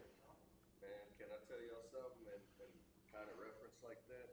There was this guy I guess he had, some beef with somebody else that I cleaned their vehicle. I showed up, I texted him, well, actually my wife texted him because she does all the scheduling and all that. And she said, hey, he's going to be about 30 minutes late. He had to go deal with something at the school, And so I get there, and I'm like, hey, how you doing, And man, he was just a straight dick about everything, dude. And then I asked him, I said, all right, so, you're getting a level 2 full inside, exterior. I was like, and that's it. He's like, dumbass, you don't even know what the hell you're out here doing, right? And so I was like, well, sir, I'm going to go ahead and take my stuff, I'm going to go ahead and get on out of here.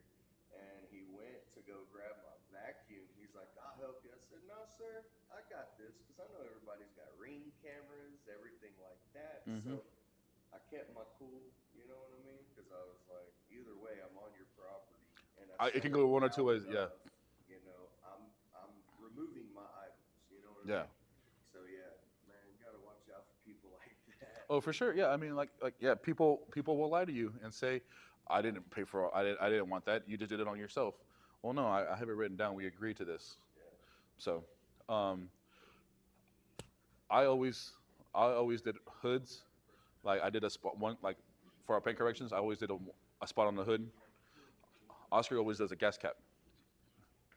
Gas cap makes sense though, because it's the second most place that the person is at outside of their vehicle. It's pumping gas. I want that gas cap's going to be shiny and clean. I want them to be like, damn, Zach did that. I need him to do the rest of my car. They may not agree to it at that point. They're going to put gas in a couple of days, and it's still going to be shiny and clean. They're going to be like, yeah, I need to go ahead and get the rest of my car looking like that. That's why I always do gas caps. Do you charge for your time if you have to go pick up a customer's car? Or do you pay for an Uber? They drop off the car to you. You got to think about stuff like that. You got to charge that. All that has to be priced accordingly. I mean, if you're mobile like that, you're going to somebody's house, and you don't have to pay for anything like that. But say, for instance, you had a shop. The customer comes and drops a car off in the morning. How they get to work? You gonna drop them off? You got all that's prices included. So just figuring out that, and always set up a return appointment for them to maintain their interior, because interior work is a lot more costly than exterior work. How long does it take you to wash a car? 10, 15 minutes? Just the exterior? Yeah. Right? 10 to 15 minutes. Mr. Royal hand wash over here, 7 to 10. That's what he wants his guys doing it at. That's reasonable. The interiors, though, is what takes the time, because you have a lot more crevices. You have a lot different surfaces than what you're using. So, and always, please take before and after pictures. Oscar talked about social media earlier, how important social media is. That's our way of building a portfolio, like tattoo artists. How do you know what kind of work they do? They have a portfolio, right? If you don't go to online is their portfolio. All the pictures they take. How many pictures do you see from tattoo artists?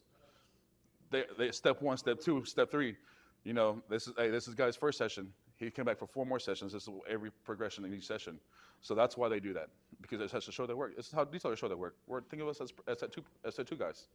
How else are we going to show our work out there unless we don't take before and after pictures? So, any questions? No? Here's the checklist. Like I said, I can send you this slide so that way y'all can print it out and you can, so that way, you know, y'all have it yourselves in color as opposed to black and white. So, types of stains: organic, dairy, poop, pee, vomit, sweat, blood, wine, sodas, candy, fast food. Everything I said, everything we talked about a minute ago. Inorganic, grease, oil, ink. Like who's had problems with permanent marker? Getting out permanent marker. I know I had. I didn't know what to do to get permanent marker out. We have a permanent marker removal. It's called Gold Power. This thing right here. This thing has saved my life in so many tight situations. I didn't know how to get something out. I just pull this bad boy out. This is when all else fails, I pull this bad boy out. But this thing is aggressive. It's not and it's costly. It's about $50, $45 a gallon, and you can't dilute it. But I'd rather have it on my shelf sitting there. I know it won't go bad for 3 years, and pull it out whenever. And I'm in that situation where all else fails. I just need something. But that's your permanent marker removal right there. Organic stains, the type of chemicals that we're going to use. So all clean. Who uses all clean now? Yeah. How do you like it? Dilutable, universal. It cleans anything. Don't leave any hurtful stains. I use all clean on everything. My mom loves all clean. My mom cleans the whole house with all clean. Floors, carpets, toilets. I promise you, bro. It smells good too. It smells like orange. So Orange Crush. Orange Crush is all clean's big brother. That's all clean on steroids. Yeah. It's a little bit more costly though than all clean. You're talking about $10 more, but you're probably getting 10 more gallons out of it when you break it down. So those two products have a ingredient called D-limonene. Who's ever heard of orange solvent on TV? Like the citrus solvents, you know, if you have it, no big deal. What D-limonene is a citrus solvent. It's a natural solvent made from citrus fruits like lemons, grapefruits, oranges. It's the natural, yeah, it's a natural solvent, yeah, that they make. And it's a cleaner. It smells good. It's citronella. If you've ever heard citronella plants, it's very similar to that. So those two, that's the two main ingredients in those two chemicals. Now we have Major Green. Major Green, to me, I use that on my boats. I don't have any boats, but when I was cleaning boats on the interiors, Major Green is clean, is good.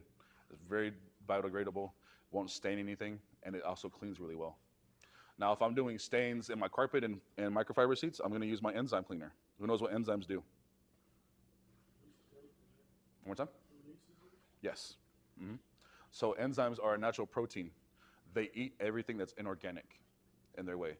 So when the BP had the oil spill a couple years ago, they made a movie about it. Deep Horizon, Mark Wahlberg's in it. Who's ever seen that? They dumped billions of enzymes in that oil, and all those enzymes, in a matter of 5 days, the oil was gone. That's what all the enzymes do. They just eat that inorganic matter. So whatever stain is in that carpet, that's what the enzyme is doing. I can go to your shop, if I'm here to impress you as a sales guy, and I see you're doing interiors, I'm walk by, I'll say, hey, you see that stain right there? Let me spray this chemical. In about 20 minutes, we'll come right back. Let me talk to you about the rest of the stuff. Talk to him, do my spiel, come back. That stain goes from this big just to this big. Just me not even touching it, just spraying a chemical. That's letting that matter work, letting those enzymes work. So now, can you imagine with agitation how much quicker that would be? So, wow. Wow Miracle Cleaner is our ammonia-based cleaner. Why is ammonia a good thing for us? Ammonia is good for us in cleaning materials because it dries quickly. It will not leave a lot of residue behind, like alcohol. So microfiber seats, who's ever cleaned a seat, thought they got the stain out, let it dry, and the stain comes back? Who's ever had that happen? Yeah, it's happened a few times. Yeah. Especially like on gray, Light gray? Because what happens is you oversaturate, and it's a common thing. People oversaturate the seat, and what happens with gravity? What does it do? It pulls it down to the foam. So by the time it pushes back up, because it's dried out, it comes back up. So what the WOW does, it says an ammonia-based cleaner, it keeps it from falling down because it's a light and it doesn't oversaturate, and it keeps it lifting up. So that's why we use WOW. It's great for microfiber seats. Please do not put it in a tornador because if you put ammonia into it itemized, it turns into ammonia gas. Who's seen ammonia gas on Call of Duty? I played Call of Duty, and ammonia gas will kill you. So we've had a customer who didn't use our exact WOW chemical. They used a Mr. Clean ammonia-based chemical in a tornador. They found him passed out 5 minutes later. Now he's paralyzed from the waist down. Lack of oxygen made him pass out, breathing in that stuff. Yeah, that's the one thing we please do not do, put ammonia base into that tornador. Then we have our leather and vinyl cleaner. Leather and vinyl cleaner is our natural, it's a neutral pH, so it's not alkalinic and it's not acidic. It's great for all types of leather. Your untreated leather, like your King Ranches, and also your treated leather, like in your dad's truck. Any questions? Am I going too fast? Will that enzyme cleaner, will it like just say like if like a kid has an accident like pees or whatever, like in a car seat, whatever, you know what I mean? Would that like help take care of like the urine smell? Absolutely. Yeah. Yep. So I sell a lot of that to food trucks. They pour it in their drains and let all that food that they're rinsing out that's been sitting there before they go get it recycled and cleaned out to get that smell to start eating that bacteria. They pour that in their drains. So if you know anybody who does food trucks or has food trucks, tell them to just pour some of that in their drains to get that smell from developing really bad. The enzyme. Yeah. We got some more. Yes, sir. Marijuana and cigarettes. I have a tough time. People smoke with the windows closed and This right here. you could spend time. So you're gonna bomb it with the chlorine tab, and then you're gonna bomb it with the aerosol, an odor afterwards, so it doesn't smell like a pool. But you have to find what's causing that smell. If you know it's cigarette and marijuana smoke, then you already know it's the cabin air filter. So you have to make sure the air is on recycle. You're gonna place that in the middle of the car for about 45 minutes. Let it do its thing. Let it dissolve. So Throw it out. Is there any action like the bomb that we usually like press the aerosols? So water activates that, and it just releases the chlorine smell. So what do you do? Just What like you do, put it just in take the tap and. Yeah. So you can open it up. Yeah. Oh, okay. Yeah. So you pop both of those. There's two tabs in there, right? Right. Yeah. Open those up. Pour water to that fill line, that red line. Put it in the middle. Oh, Of, so this thing. you just pour water in there. Yep. And you need both of them? Yes, sir. So this only comes with 2? Yes, sir. Okay. And I think it's $18 per thing, and you're charging them $100 to do it.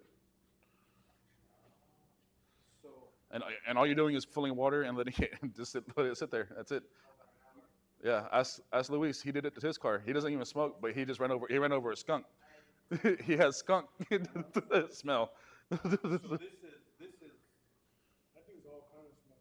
this is better than the aerosol? But so you're gonna use that, then you're gonna use the aerosol. So your cost, Because we only use black opal as whatever. well, I mean, whatever aerosol you want. This is what I just happen to have right here. Yeah. Black opal. Yeah. So I mean, your cost, So use this your, and then that. yeah, your cost on doing on odor removal will probably be like $25. So that's why you charge them $100. Especially cigarette and marijuana smokers, they already know it's gonna cost them to get that smell out. So they already know there's gonna be a cost built into that removal of odor. So we have our enzyme also in aerosol form though. Same thing with our All Clean. It's our foamy citrus. It's basically All Clean in an aerosol. Or sorry, any more questions about odor removal? I can talk about those a little bit more if you want. This is Different kinds on that one. Yeah, that's different. That's just everyday. Yeah, that's just everyday odor. Like you see, you took your kids from the ballpark, they sat down in the car and it still smells a little funky. That's what that's for. So this is the same as the black opal. Spray, the actual liquid spray. The whatever. What do we call it? Yeah, the fragrance. The fragrance. Okay. 'Cause that's all we use. Absolutely. Anything else? You know, some people like it fruity. But this, everybody likes that. Absolutely. It's a manly smell. Uh, I don't know, It's kind of like a just cologne fresh, smell. Yeah. fresh smell. Yeah. Okay. Yep, then we have Twister, which is made for our Tornador. It's basically an all-purpose cleaner. We have it in a concentrate or in a ready-to-use. Some people don't like mixing it. Some people just rather just pour and go. To each its own. I'm all about concentrates. I like saving money. I like adding water. I don't want to pay for someone else's water. But we have the HD Extractor Concentrate. It's built for an extractor. It's a shampoo. That's all it is. It's just a shampoo. Um, then we have our 906 Super Plus dressing. It has a cleaner built into it. That's way more of a dressing though, more of your shine inside your car for all your plastics, all your vinyl, even leather. 906, the Super Plus. This one right here. 906. It says dilute up 1 to 4. I recommend 2 to 1. Honestly, you can get your most money out at 2 to 1 or a 50-50. Super Spot, we only sell that in a 5-gallon or a 55. So that is like a enzyme on steroid, almost. It's like the Super Spot. We only sell it in 5s or 55s. We don't sell it in a gallon. Yeah, so Super Spot, it's like I said, it's our enzyme on steroids. A lot of our auctions use it just because they don't have time for it to wait like the enzyme. Enzyme takes a little bit longer time. This one takes a little bit quicker. Highly recommend that product. It's a very underrated product. And that's stable, right? Yes, sir. So Yep, talk to me. we what I'm looking for is a chemical that where the ladies, I have ladies over here. I saw them yesterday. Yesterday afternoon, but they take way too long. My whole thing is about time. Absolutely. Right? Like if I'm doing a full detail or an executive detail, the customers are like, okay, how long is that going to take? And I usually say about an hour and a half to 2 hours, Depending on yep, absolutely, yep. But And what they want done. when I supervise and I watch them cleaning, I'm like, this is taking way too long. And if I've got the right chemical, I don't need them scrubbing for Absolutely. 30 minutes. So honestly, I mean, if you don't want to go enzyme, you don't want to go, Orange Crush is the way to go. Honest to God, I'll use anything. Orange Crush is going to be your do it all. Oscar, What is the what was his name again, Bob? Well, on the other hand of that though is you gotta look at the vehicle. Every vehicle is gonna be the same. If you gotta scrub and put elbow grease into that, it's probably not a vehicle you should be doing in your type of environment because it needs a little bit more extra help. Every vehicle is gonna come with different stains. You guys should be able to identify them up front and be like, yes, we can take that off instead of trying to take it off because there's not one chemical in this world that's gonna make a mirror. You're only gonna detail that interior to the best of its ability. If there's an oil stain or a gas stain, me specifically, I would be like, you're better off replacing your carpet than me trying to clean it. See what I'm saying? Right. So we have a hand wash facility, so they come to us, right? Yep. And so I've got 3 different levels of detail, right? To the point where it need $500 to do, just depending on when I look at the price, like, okay, you know, Bless they you. get this clean. I never assure them that it's gonna be all gone. We're gonna make it better, but it's not. On the other hand, on the back end is the reason why I keep sending the ladies and some of the people over here for training is because they're not letting the chemicals do what they're supposed to, right? So There's no dwell time. They're just spraying and wiping. they gotta let the chemicals work. or sitting there just scrubbing and scrubbing and scrubbing, or even when they do windows, something as simple as windows, they'll sit there and just keep buffing the window and buffing it, and I'm like, the reason why you have the Windex or whatever is because it does have to work, right? So all you gotta do is go over it with a microfiber. So in that kind of training, so for me, when I look at a stain, I'm saying, what's the best way I can get this out without too much work?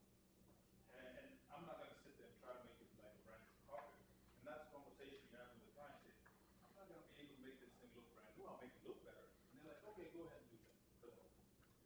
As far as the employees in training, so my shop's closed right now. I don't like having employees.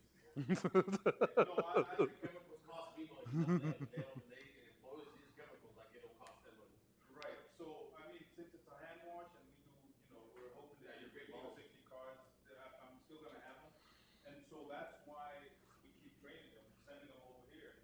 But that's why he bought one of these too, though. That's why he bought one of these, though.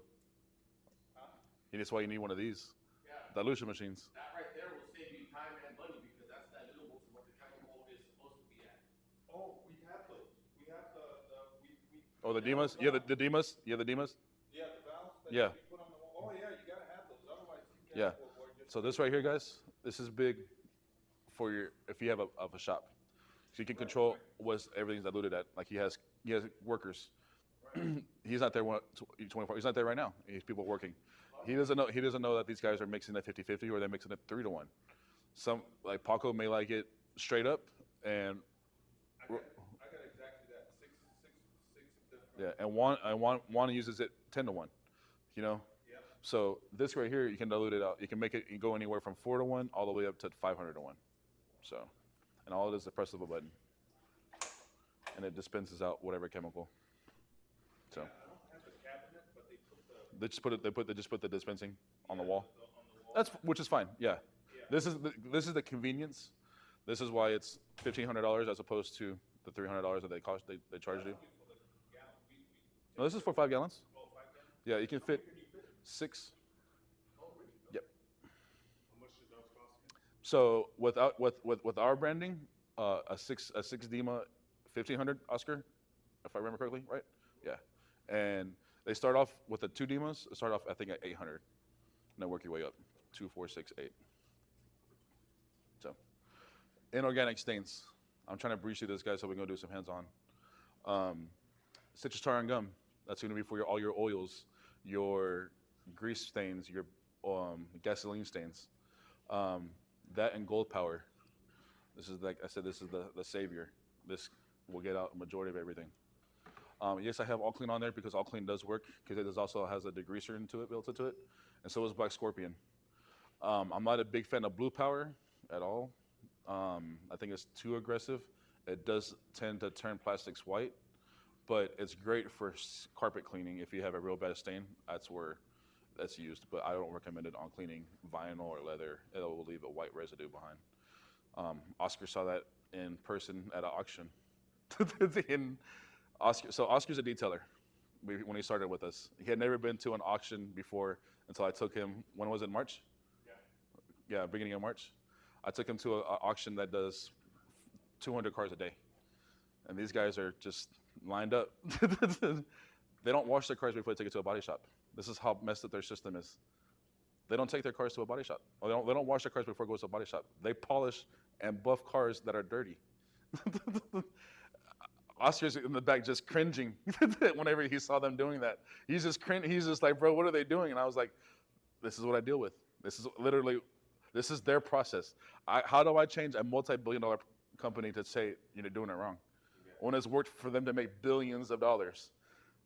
So I have to figure out my answers to their problems by figuring out ways.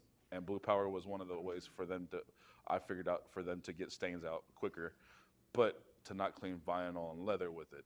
There's a lot of fires. There's a lot of fires by his house, though. Just had a 6-point earthquake yesterday too, so that was Earthquake yesterday? What part? Central, Southern California and north of San Diego, but it was up all the way to Bakersfield, which was about 3 hours north of me. So all of Southern California was shook yesterday. Yeah, You're due for a big one. it is. And the day after tomorrow.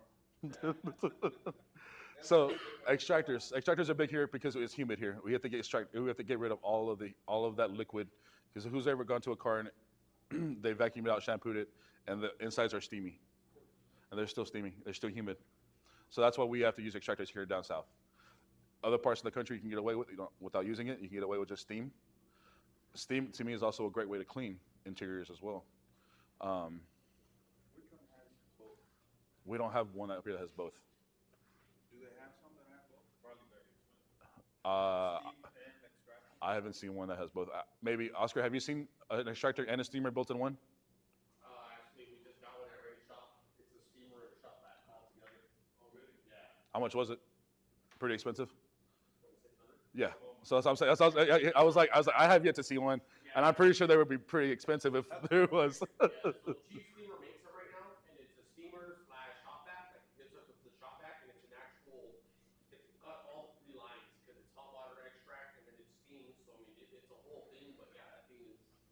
Yeah. pretty expensive, and it only fills up 3 gallons at a time. So it's not really practical for, you'd have to get like 3 or 4 for your place, because you got big volume. Yeah. It'd be more practical for like a 2-3 man shop, just doing one interior at a time. Right. So, yeah. Which one is? So this is the extractor that I would use if I was a mobile and didn't have a shop. This is the one I would use. It's a 1 gallon tank. That's all you need. Doesn't shoot out hot water, which is fine. You can just hold it outside and the water heat up just because it's hot here. This is an ozone machine.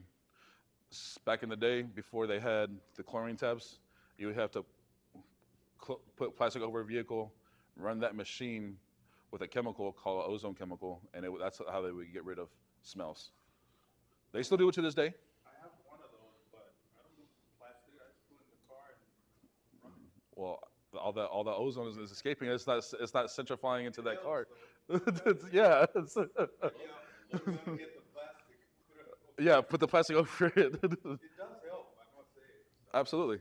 Squirrel fans to blow, just keep air circulating so that way it dries up quicker. They have this one fan that actually you just put on seats and it blows down. We had one as a sample and it didn't work. So we don't know how real those really work. We've got all of our distributors sell them, but they were like, yeah, this is the greatest fan. I was like, the ones that we bought 2 of them. 2 of them didn't blow in the middle. We're like, how does this fucking, we can show you outside. But Flex makes a really good vacuum, and so does Rupes. So we have a Rupes vacuum right over there. It's quiet. It has a blowout tool as well. So that Rupes? Yes, sir. It's right there. Right on the side. Is it an extractor? No, it's just a vacuum. It's just a vacuum. Just a vacuum. How much is it? A lot. You're looking at 1,200. It's a dual. It has 2 vacuum hoses, and it has a power plug where you can plug into it. You're paying for a name. What am I? You're paying for a name. Yours just my regular. You're paying for a name. You're paying for a name. And there's a steamer. This is what a steamer looks like. One is an extractor, right? Yes. This one right here? Yes, that's an extractor. That's the one we sell. That's one. We sell that one. It's 1,100 or 1050, 1,050. Back to the Tornador. Drill brush. Curveball. I have a curveball right here. Now, I never thought I would spend $30 on a brush. I've bought this brush 3 times already. This brush right here. It looks soft. It's very. Man, like grills. So, who's seen Cadillacs that have that black piano paint inside there underneath the radio? Who's ever noticed that they run their finger on it and it scratches it? I've done that. So that right there will not scratch that black piano paint. A lot of brushes when you pull out the little nano drill buffer though, and you get that one line, you get it nice and shiny again though. So we sell soft brushes like that. Now, can you find those at Target? Probably in the makeup department. This is makeup brushes, bro. Your girl has them. I guarantee it. Your girl has maybe not that big one, but they have these small ones like this. Makeup brushes. It's a very, very quick alternative to not having to buy the big one. Because think about it, these girls aren't putting makeup on with a stiff ass brush. Yeah, they don't want to scratch their faces, so. Yeah, you can always get it. It's a quick alternative. I'm here to give you answers, not questions, not problems. That leather and vinyl interior scrub brush, that will not scratch any leather. That's a big problem with leather. Stuff scratches it because it's a very soft material. But that one that looks like an iron, that little blue one right here, that has a felt on there that will not scratch. Which one? That baby blue one? Yeah, no, the blue one? Yeah, this one right here. Well, like I said, we'll touch all those outside too. Of course, your drill brush, touch to your drill. Those are very big. Don't put those, please, on a microfiber seat because those microfibers are, they're weaved. Yeah, they'll start pulling them out.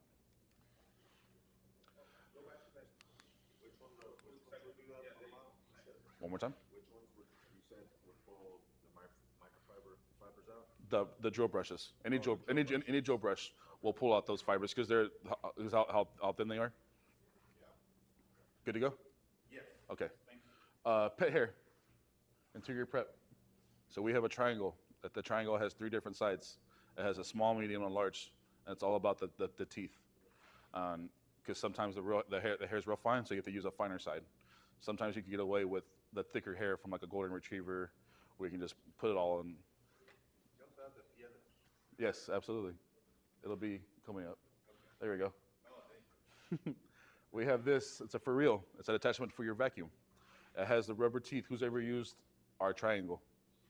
So that has the teeth. That has the same teeth on the triangle as So you can just use that. The middle one. The middle one. It's like the seat. Absolutely, definitely.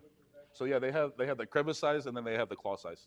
So depending on which side, what you're doing. Now old school is the Speedy Stone. That's old school. That scratches though. Yeah, it could damage that. That can damage some interior, Yeah. especially if you're doing a Mercedes or a nice Cadillac. I get it. I get it why they use it because it does work and it still works to this day. But it's very rough on carpet. It'll pull fibers, and it can also scratch any of the plastics that are inside of it. Right. The Tornador is key. Like I said, Tornador to me is my best friend. How much is and that's a different one. That's just the blowgun. That's not the actual Tornador.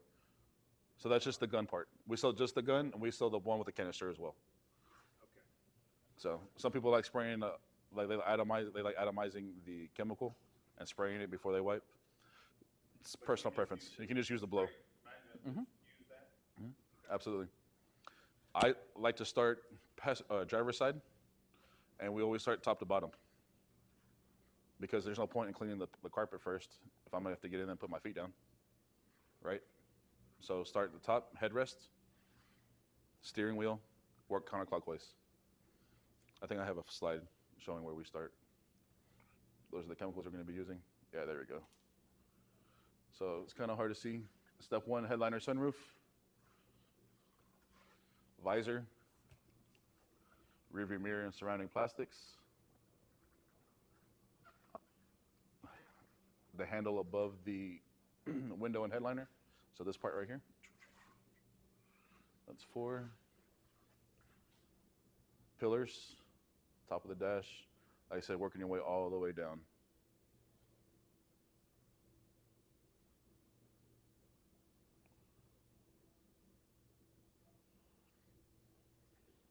Do you know why we clean the lower half of the door panel before we clean the upper half? Gravity, streaks.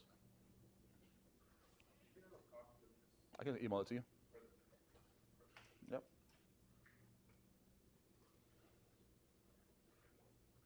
All right. Dressing all plastics. That's what the 906 is for. Any of our whites will work. 906 Pearl White, Quick Shine, Super B. Some of them are ready to use. Some of them you can dilute, depending on what you want. How much of a shine do you want? If you want matte finishes, just add more water. You want a higher shine, don't add any water. That's just how it works. This is Never on interiors. never on the interior. Never on interiors. Oh, really? We use it a little bit, well, sometimes on like the older cars with plastic. Well, because it'll dry out that plastic. It'll start cracking it. Oh, really? Yes. That's why. And it leaves it really greasy. Even if I wouldn't recommend putting that in my interiors at all. No, not interior, especially on the exterior. Oh, exterior, perfectly fine. You're talking about interiors. I was like, no, definitely not on my interiors. No. Right. Exteriors are fine. No, exterior, like I was telling you, the plastic trim, whenever we have a hard time with kind of like. So we make a product. We make a product called Rejuvenator. It's right here in front of you. I took a picture of it. That's what you need. That or the bumper gel right next to it. This has been quite interesting. For sure. Oh, it's gonna make everything shiny. Whatever touches is gonna make it shiny and nice and slick. So it's just the duration and how long you want it. And it's more on the expensive side. Correct. Because there's no dilution. No dilution. That one you can't dilute either, but you use less of that other one. Overview of materials we can cover. We can cover everything that's listed on there: microfibers, carpet, plastic, vinyl, treated leather, untreated leather, seat belts, Alcantara, suede, headliners. Who knows how to clean headliners really well? Besides Oscar. Like with just a little bit of like interior cleaner. That's fine. Not just Spray, real light. spray into your towel, right? Give it a wipe. Absolutely, perfect. Glass cleaner again, because you don't want to wet that glue and cause that sag. So you spray into your microfiber towel and you just rub your microfiber towel on top of it. Trick. I'd rather go over all of this outside. So when you start getting like a sag, you have a bad stain. How would you deal with that? Like when it If you know you have a sag, you just won't touch it. Yeah, so like, there's an adhesive between the foam and that material. If you put steam, water, or any kind of strong chemical on that, you're gonna sag that yourself. But if it's already sagging, don't even entertain it. Don't even entertain it. Don't even try to touch it because you're gonna make it worse. Yeah. Refer them to an upholstery shop and call your friend that's an upholsterer and be like, I got a job for you. Or send it to someone you don't like and be like, "Hey, this guy can do it for you," and let them deal with it. Once it sags, you're done. You don't want to do anything to it. I'll talk about treated leather. So treated leather is going to be 95% of all your leathers on the market. They're going to have some kind of protection film on them. The only ones that don't are going to be your King Ranches, your Longhorn editions, or I can't remember what Chevy's or GMC's edition of that truck is. It's going to be that raw leather that they have, like King Ranch leather. So that's going to be the different. That's the only one that's not treated. Everything that's treated, all of these are perfectly fine. All clean's good, leather and vinyl's good. But the untreated leather, only thing we recommend using is a leather and vinyl cleaner. That's what untreated leather looks like. Rough, really rough. Like I said King Ranch leather. You know what I mean? Seat belts. This brush right here, like I said, perfect. Dwell time. So how we do it, either we pull the seatbelt all the way out and close the door, or we have somebody hold the seatbelt while you're doing it and you just brush it up and down. That's the only way to do it. Plastics, those are easy. Interior trim.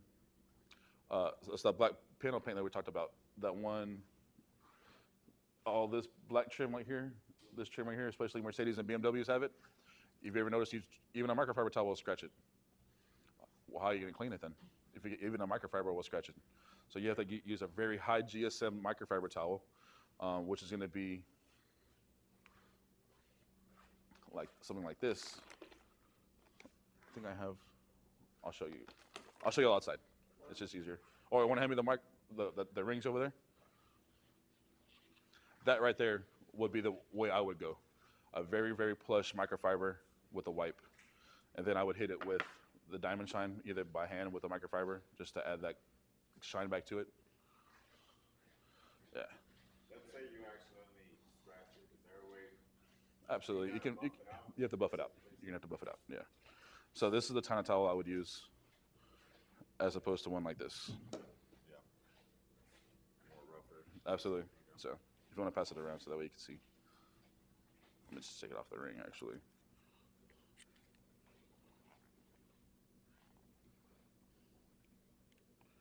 It's the same towel. One's purple, one's pink, and one's orange, I mean. So you can feel the difference. Ultra suede and velour. This is whenever your your tornador comes into play, because you don't want to put anything to agitate it. You want air to do it all the agitation. So yeah, that's where you just blow this out and you just spray your microfiber towel and wipe. Say again? So like your Lamborghinis, the Alcantara, you don't ever want to put a brush to that material. Yeah. So that's why just the air will agitate that whole stain and remove it. The tornador will, because this is spinning at 2,000 revolutions a minute. So, I'll show you how this works outside and why you would use that. But those are I would use that plush towel as opposed to the green towel. yeah, because we usually use the Windows too? So I have one for Windows, that baby blue one People with the waffle use the regular in front of you. ones for Windows and then The baby blue one. Yeah. that's the ones that do. The whole time, bro. Yeah. So that's perfect. That's perfect for Windows. A waffle towel. Yeah, because I'll be seeing some people, I'll be passing by, they be. 15, I got 15 different people with 15 different ideas and want to debate what the chemical is supposed to be. My dad was old school. He used to use a old school newspaper. You know, nowadays. Yeah. Yes, I've used that before on Windows. Yeah. So carpet, Joe brush, enzyme, all clean. I prefer orange crush. Let's call it a day. Extract it out. Rubber, talked about those.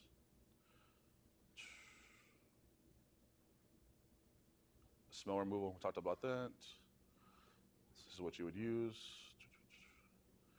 Paint removal. Bruh. If paint happens to fall in the back seat of your car, there's ways to do it. Citrus tar and gum, spray, let it sit, especially for oil base. Latex paint, you should be able to get it out with any of the greasers, all clean. Using a dry towel, you're gonna dab it. When I mean dab it, you're just gonna be literally, who's ever seen American Gangster? It's $90,000 alpaca. You don't scrub it, you blotch it. You blotch it. So that's exactly what we're doing. Dry cracked leather seats, only thing you can do, you can't fix any cracks. Only thing you can do is condition the leather and get it back to smooth again. Nothing you can do with cracked leather. Nothing you can do. Saw removal, we don't have to deal with a lot of saw removal because we don't deal with the cold. But say, for instance, you were to, the Wow Miracle Cleaner works really, really well because it lifts everything up as opposed to letting everything fall back down. Mud, break it up is the best way to do it, and vacuum. You can't get that stain out, use a degreaser. It's an organic stain, mud is inorganic. Food or body? Is organic. Inorganic is mud. Oh, inorganic. Yeah. Gotcha. No, you're good. There we go. Stains in the headliner. Spilled gas. Yeah. Talked about that. Talked about that. Yeah, this is what it looks like. It's broken up. You just chip it out. All right, cool. Let's go do hands-on, guys. Any questions on the online? Thanks a lot, guys. We'll see y'all in a couple minutes when we come back. Oscar's going to talk about business real quick, and then we're going to go. Yeah. Bro, there's a shit ton of goddamn. What's the name? Can you just put on the stinger? All right, you guys just took in a lot, right? How are we pricing this out? What are we pricing? Gents, listen up. How are we pricing this out? What are we charging for interiors? Huh? I'm a little different because Yeah, you're a car wash, so that's a little. You have a different menu. You have a different target market. exactly. But what you guys need to do, essentially, that's your competition. That's your worst competition is the car washes, because they will always undercut everybody based on volume. So you guys, what's that? No, we're compared. He's mobile, and my price is a little higher than his. You guys want to raise your prices. You should be higher than a car wash. I know, right? I'm letting you guys know you should. You should. Yeah. You're a luxury. You are a luxury service. You go to them, they don't go to him. Absolutely. They go to him and he's charging more than you guys. That's already a problem. He's winning. He's winning. I'll tell you that right now. He's winning. The car wash down the street for me, from my house, is $10.99 for an exterior wash. $10.99 for an interior detail. That's it. Plus tip, maybe $50. You get your whole car done. Then they come to my shop and they're like, well, we just went to 5-star. Well, then go right back to 5-star. That's what I tell them. The gas station down the street, which is a Chevron, is more expensive than 5 Points. And they're actually more like on your end where they have a service tunnel. It's, they prep the vehicle, Then they go through the service tunnel. Then they go outside, and there's 2 different ways, whether you get an express or you get a full detail. And they're charging $249 in interior. That's more on his level, right? So how is it that a car wash is charging $10.99 and it's always packed? So detailers, where you guys got to come in is sell your service. I'll go back to how to communicate. How are you dressing? How are you presenting yourself? Where's your customers coming from? Again, who's going out to the NASA facilities and detailing cars? Who's networking with those people? Those are the people that are going to get you those high-end details. I will show you guys how to price it out. When I look at a vehicle, we can look at the rental car that I have. We can look at Bruno's car outside. I never give a price, just like Zach said, over the phone. It just never happens. Everything has to happen in my shop. Yesterday, a guy called me. He said he took his car to the car wash. It's all scratched up. He wants the swirls removed. Great. I'll see you Saturday morning at my shop, 08. Well, I need a quick quote. I'm not your guy. If you're asking for a quick quote, I'm going to tell you 1,000. Maybe 2,000, because I don't know what I'm working with. I don't know the year, make, and model. I don't know the condition of the paint. He's saying it's light scratches. It's just like saying I have light pet hair. I've seen light pet hair, and it was a whole different color of pet hair than that carpet. But to them, it was light pet hair. Don't ever give a quote over the phone. Always request to see him. I can go to you, or you can come to me. But for you mobile guys, go see them. Take the time to go meet that customer. Go build a relationship with them. Walk them around their vehicle. The first thing I like to do is, what's your biggest concern with your interior? Because they're going to tell you what they see wrong with it. And what if you're detailing and you don't even see it? You completely skip that part. So always get the customer talking. What's your concern with your interior? What are you really looking to accomplish here? I just want to get it like new conditions because I'm going to sell it. Great, I got a package for that. And then you're going to go over the vehicle. You already know he's going to sell it, so he's not going to spend a lot of money on it, but you can still detail it like new conditions and make your money right off of it. See what I'm saying? Get them talking. Get your clients talking, because if you're just spitting out numbers over the phone, it's hit or miss. Are they going to book or are they not going to book? Make sense? Any questions on pricings? I'll tell you guys right now, I charge 50 a bucket, 50 a seat. So everywhere there's a seat belt is $100. Do the math. Everywhere where there's a seat belt, it's $100, because I'm gonna charge you $50 to go where your feet is. I'm gonna charge you $50 to clean that seat. I didn't mention anything about doors or anything, did I? Those are usually not that bad. It's mostly the driver door, or if they got kids in the back, right? You can use chemicals, you can use steam, you can use all these different machines. It's really up to you. Me personally, I go with chemical and more steam because I have a high pressure steamer that blows things out of the cracks and the crevices. So it takes me about 2 minutes to do one door. Because I'm gonna grab my chemical, I'm gonna spray it, I'm gonna agitate it, and I'm coming in full force with the steamer, top to bottom, left to right. I wipe it down, air dries, move on to the next. That's how I do my doors. Dashboard, same thing. A little bit on the towel, wipe it down, steamer, come in, boom, get it all done. People make interiors more difficult than they are. Yes, sir? Do you have that one as a demo? The steamer? No, because we don't sell steamers as Stinger. But I can show you. I mean, it's not that hard. It's just, getting the right tools and what fits for your environment. In my environment, I'm by myself in my shop. So if I have an interior and I know I got to knock it out from 8 to 11, probably going to be done around an hour and 45 minutes with a full interior. Because again, systems and processes. First thing I do with an interior, put my gloves on, grab a bunch of sandwich bags, and I take everything out of that vehicle. Because if I tell the customer, hey, I need you to empty out your vehicle, 99.9% of the time they're going to empty it out, but they're not going to take everything because they're not expecting me to clean that center console and they're not expecting me to clean that glove box. I pull everything out of there, open everything up, butterfly the doors, put the seats all the way to the front. I come in with my blower or a tornador. I got both, an electric or I got air, and I start blowing the back, the seats. Under the seats, I push everything forward. This is something they should be doing at your car wash. Push everything forward. You're loosening up everything because then you take less time trying to vacuum all that stuff out the ground. See what I'm saying? So I push everything. Tornadors are great for that. You grab a tornado blower or a gun and you start hitting your carpets, it's going to lift everything. So your vacuuming should be cut in half.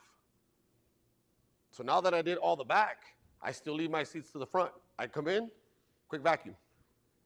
Clean everything, get all the big stuff out. Quick vacuum. Because now everything's to the front. So that back, I put the seats to the front, start vacuuming both buckets in the front.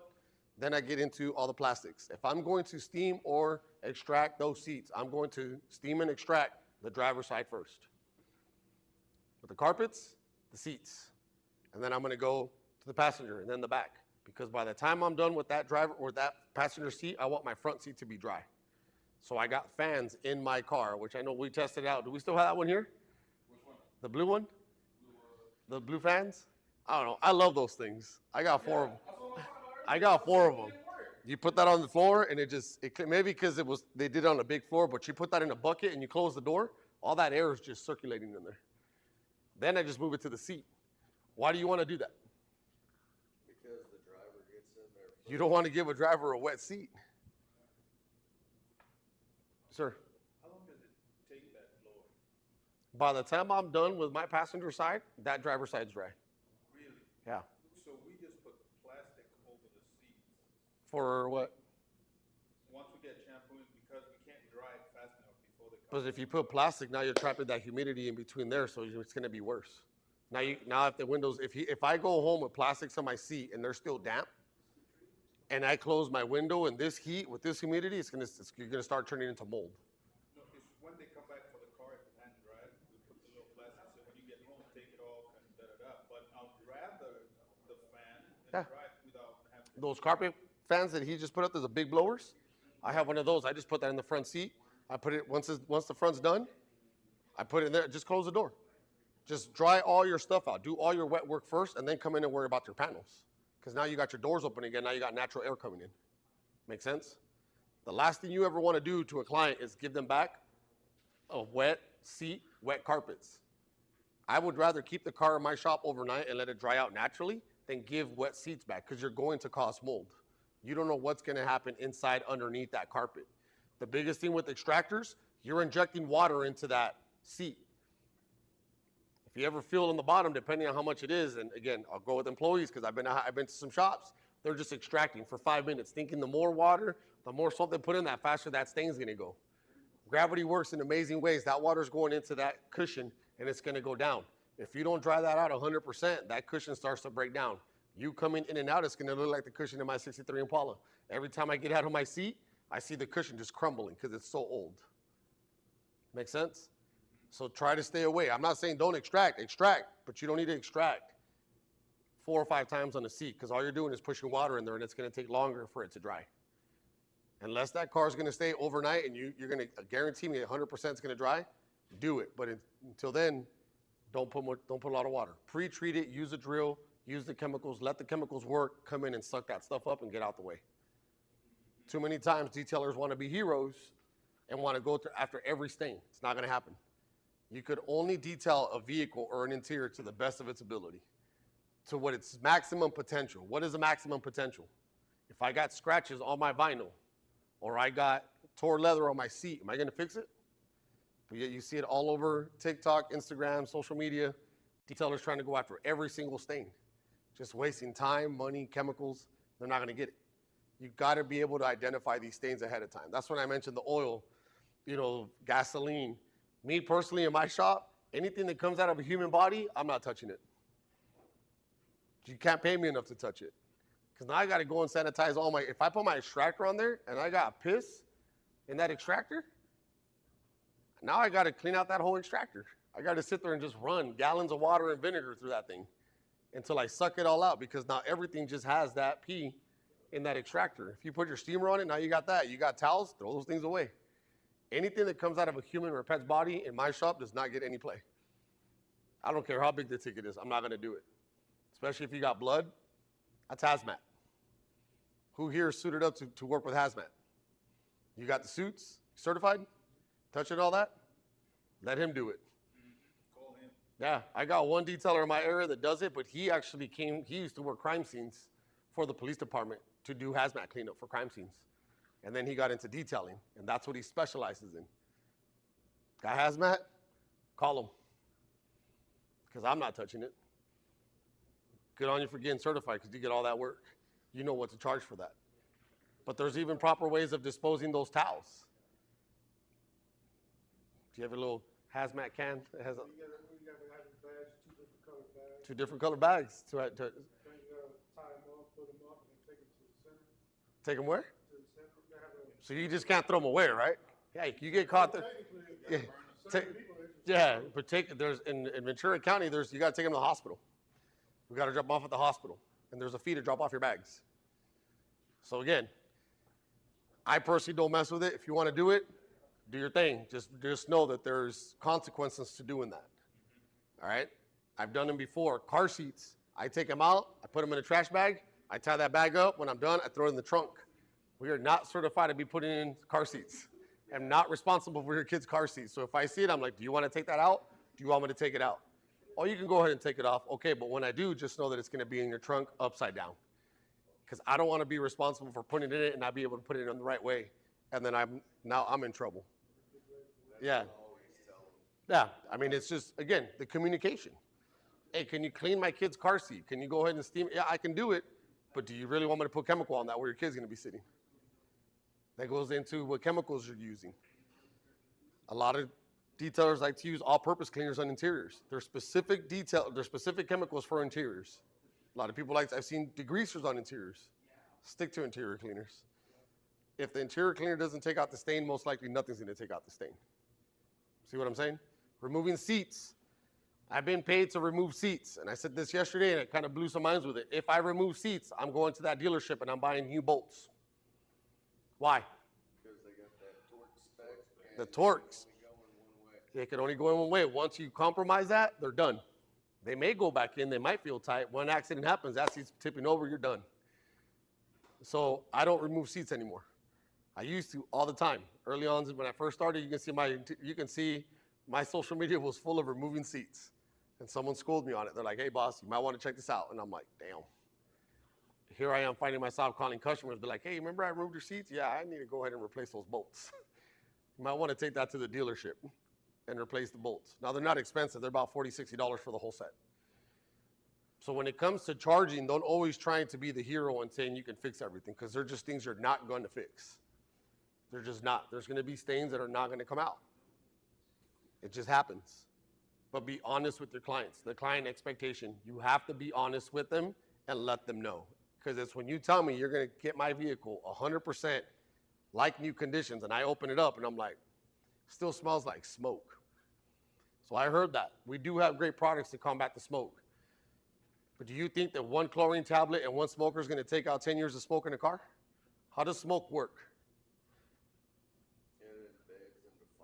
It goes into the fibers, it goes into the cushion, it goes into the carpets, to the padding. I've done a smoker's car on a car theft recovery. I didn't do it, but I was in a shop where they took the carpet out, and it was like there was just a film of like just stickiness, and I'm like, what is this? And they're like, it's a smoker's car. The film had penetrated, that smoke had penetrated through the carpet, the 1/4 inch of padding, and into the metal of the floors, and it was yellow and sticky. That's how much smoke is in there. So I always tell my clients, if I'm going to do your interior to get rid of that smell, all I'm going to do is mask it. It is a makeup for that to do. These tablets work great, but I can't combat 3, 4, 5 years of you smoking anything in your car and then want me to get rid of it. Now, can I do it and you're going to sell it within the week and it's going to work? Yes. But eventually it's going to start coming out with the in and outs of that car. You coming in and out, stepping on it, all you're going to do is just going to continue to compromise and push that makeup off. These products work, but again, you have to be realistic with your clients. You just have to be realistic. You can't be the savior. If you want to get 100% smoke removal from your car, you're going to have to gut that whole car out down to the metal and clean it from the metal and move it up. And at that point, I might as well just replace your carpet instead of even trying to clean it. Throw that carpet away, order a new one for $250, $260, put it in, and then put your seats back in. It's just the way it's to go. I've done cars where it's burned inside. They've had a fire inside. Can't get rid of the smell. While I was coming out here, I think it was Friday, I had a message from a guy whose vehicle was inside a fire. Warehouse burned down, his SUV was in there. He had a thick film of smoke on the outside, no fire in the inside. But the car reeked of smoke on the inside and all doors were closed. Smoke works in wondrous ways. It went into the car and penetrated, and it sat in that smoke for 6 hours before he can open up his doors. You know what my recommendation was? Call your insurance, do a claim. It's a 2009 Suburban. They're going to call it a total loss because you're going to have to replace everything in that interior. He's like, you're crazy. No, they're not. I'm not going to clean it. I'm not even going to waste my time trying to clean it because he's not going to be happy because I'm not going to get rid of the smell because I know what I can and cannot do. And one thing you cannot get rid of is that smell of smoke once it's penetrated through all of your cushion, all of the material into the carpet. It's always going to come back unless you gut that vehicle and clean it all the way down. T1 Detailing out of Manteca, California specializes in car theft recovery, where they'll get a car that's stolen, they'll send it to them, and they'll gut everything and lay out everything on half of the shop. And when you look at that car, it's nothing but metal and wires.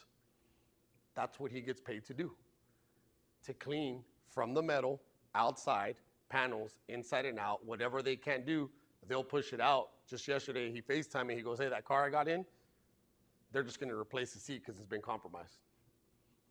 There was burn holes on the seat. After they cleaned it, it was all burnt with cigarette burn. Like they were turning off cigarettes in the seats. It's a total loss. The interior wasn't a total loss, neither was the car, but the insurance was going to pick up for a new upholstery seat from the dealership. So they got it like new conditions, cleaned everything out. They were just going to slap a new seat in the back, give it right back to the customer. Does that make sense? Different levels of interiors. How do you want to get into it? If you're starting off on the mobile side, you should be just doing the basic interiors. No more than shampooing or steaming. Stop trying to remove seats. I personally don't mess with seat belts. I don't remove seat belts. I'm not certified or specialist to even replace seat belts. Leave that to the dealership. Too many times I've had, well, come in here, I'll see them pressure washing them, all that. What is a seat belt? It's cloth, right? It's like a shirt, it's just tight knitted. Once you start putting water to that, what happens to it? The fibers start to loosen. It starts to break down. You start to introduce chemicals to it. You don't know what that reaction is. Do we? Then why do we do it? When you start putting that pressure washer, it starts. Yeah, then it just starts breaking it down. They get in an accident, someone dies, they do an investigation, their seatbelts failed, or they failed. Why'd they fail? I don't know. You guys see where I'm going with this? Best thing to do for that, refer it over to a dealership. Hey, just go buy 4 new seatbelts. Those technicians in there, that's what they get paid for. Let them pay that in, come in, you want clean interior, brand new seatbelts, everybody wins. But me personally, I'll tell them, I've seen someone pressure wash them. That's great. I'm not going to do that. Well, why aren't you going to do that? Because it's going to compromise it. It's your safety. I don't know what that water, that soap, that degreaser is going to do to those fibers. It's a safety thing. I'd rather not do it. I'd rather refer you to the dealership where you can buy a new. Well, what if I buy it, you put it on? That's great, but I'm not certified to put on seatbelts. I can't test seatbelts out. See what I'm saying? So that's what I go to her as far as charging. What you charge is up to you, what you're doing. I would stay away and I would recommend from quick wipe downs, quick vacuums, or a quick interior detail. Because what is quick? What's a quick vacuum to you? Yeah. 15 minutes? You don't know? Quick vacuum? 20. You're a car wash. You guys go all out. No, I have the same, we have these different packages, and yes, you'll get someone, oh, I just want a quick vacuum. I don't know what that means. Yeah, a quick vacuum to me. A quick vacuum to me, I'm not even moving your floor mats. Right. And I learned this the hard way with the client when he's arguing about, oh, I just need you to give it a quick wipe down, a quick vacuum. Cool, the first thing he did is he took out his floor mat. He goes, hey, dude, you didn't vacuum it. Oh, yes, I did. I did a quick vacuum over the damn mat. If you wanted a full interior out, I would have took it out. Well, I'm not paying for that. You're not getting your keys. In my experience, is when somebody says quick vacuum, be very wary. That means their car needs a lot more work than even just a basic one. And they're just trying to get it in to haggle you. If they want a quick vacuum, they'll say, don't even bother vacuuming, just wash the outside and I'm good to go. But when they say quick vacuum, that's when I really open the doors and say, this is not going to be quick, right? Yeah. I got to a point where now I rarely do interiors in my shop. But I learned from somebody on the West Coast, you either go all out on an interior or you don't do them at all. Because I used to have a level 1, a level 2, a level 3, a quick wipe down, an express. And they're like, dude, get rid of all that. You either go all out and do the interior the right way or you don't touch it at all. They're either going to get your service or they're not going to get your service. That's it. When you stick to that, you make it easier. You make it easier on yourself. You either go all out and charge right or you don't do it at all. Because in reality, I rarely have to pull out a steamer, an extractor, and my interior cleaners unless I'm doing it all. Now, once I do it all, and then you come in for maintenance and you want me to do it once a month, that's different. I've already got it to where I wanted it. Now I'm just maintaining. But for someone to be like, oh, you know, and I know when my clients or clients that call me talk to other detailers, what's your level 2 interior look like? Well, what level are we talking about? I don't have levels. Oh, I talked to so-and-so and his level 2 is $69.99. What's yours priced at? Well, I'm starting at $450. What? I'm either doing all your interior or I'm not. I don't have different levels. And levels is only going to get confusing because 9 times out of 10, you're cleaning it and you're like, oh, I'm just going to go ahead and put this on. Or I'm just going to go ahead and take care of that stain. And then you're still charging for your level 1 when you're doing level 3 work. Make sense? Yeah. So make it easy on yourself and on your clients. And one thing I liked it, I didn't do it always, but when I started doing it, it worked great. Now my interiors went down, but when I did get an interior, it was always about $350 or $400 because they would take me up on it. And then I'd be like, damn, I got to come back and do that interior. You know, and it's like, because they want the outside. They want above polished ceramic coated. They want the whole bells and whistles on the outside. They're like, what about your interior? Well, let's open up the doors and see what I'm working with. If it's anything like the car that I have outside, that rental car, I'd be able to look at that and be like, okay, I can work with this. You know, I can get it done while it's here. But it's either you're going to go all out or you're not. Don't settle for the middle. It's when you have too many options for them that you start getting haggled, or you yourself start trumping on what you're supposed to be doing and not doing. Too many times I've seen packages where it's like, what's your difference between your level 1 and your level 2? Oh, the level 2 gets this dressing and the level 1 gets that dressing. So you're doing the same amount of work and you're basing it off 1 or 2 ounces of dressing? I've seen it. I've seen it done. And I was like, well, what's your level 3? Oh, well, that one I'm cleaning with the steamer. But if you clean it all with the steamer, you can always charge as your level 3 and just let everything else go, right? That's how I see it. Now I see it like that. I wasn't always like that. You see what I'm saying? Oh, well, this one I'm going to shampoo the carpets, but not every car needs to get carpet shampooed. Now you're just throwing water into carpets just to throw water into carpets to say you did it. I can get you an interior, a bucket or a seat with a brush, chemical, and a rag and make it look as if I shampooed that carpet.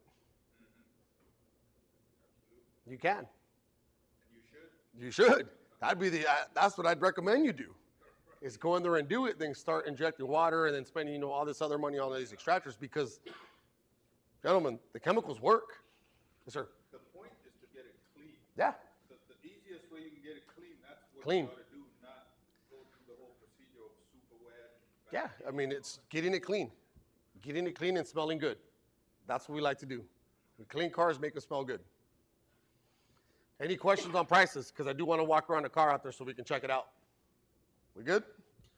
We ready to go do an interior? Who wants to do their interior? What's up? 50 bucks, A bucket. A bucket, $50 a seat. So essentially, if you want me to do it all, it's going to be $100 per seatbelt. And they pay. But again, it comes with the quality of work. It comes with you knowing what to do. My first interior that I did by myself was a Ford Runner. I think it took me like 6 hours. I was kind of lost. I didn't have these classes. I just went out there and started doing them. I had a little McCall, little steamer that you had to refill every 30 minutes because all it took was like a gallon of water. So then I had to sit there and wait, and I got to do other stuff with brushes and all these things. So it takes a while. It's an art, but once you get the systems and processes down, do it. Now, we gave you a checklist, but that doesn't mean you got to follow it. Make your own systems and processes. I always start with the driver's seat and the driver bucket because I want that to dry as fast as it can, as soon as it can for the client. And then I move on to everything else. I do all my wet work first, which is all the seats and carpets, and then I handle the doors because I don't got to go back in the car anymore and put my feet or sit on any seats. Now I just do all the plastics. Make sense? All right, let's head over to the store. We'll see some cars. No, once we're done there, you could leave stuff here and come and get it, but most likely this building will get locked up by the time we're done. Okay. We're good? The Okay, so the certificates, we're no longer printing them out. We can email them to you, but you got to let us know. Sounds good? And then for you guys on TikTok, we will see you guys May 6th and 7th for on-hand sanding with Eagle paper and buffing and polishing with us here at Stinger. Thank you very much. Gotcha. You got the point. That's it.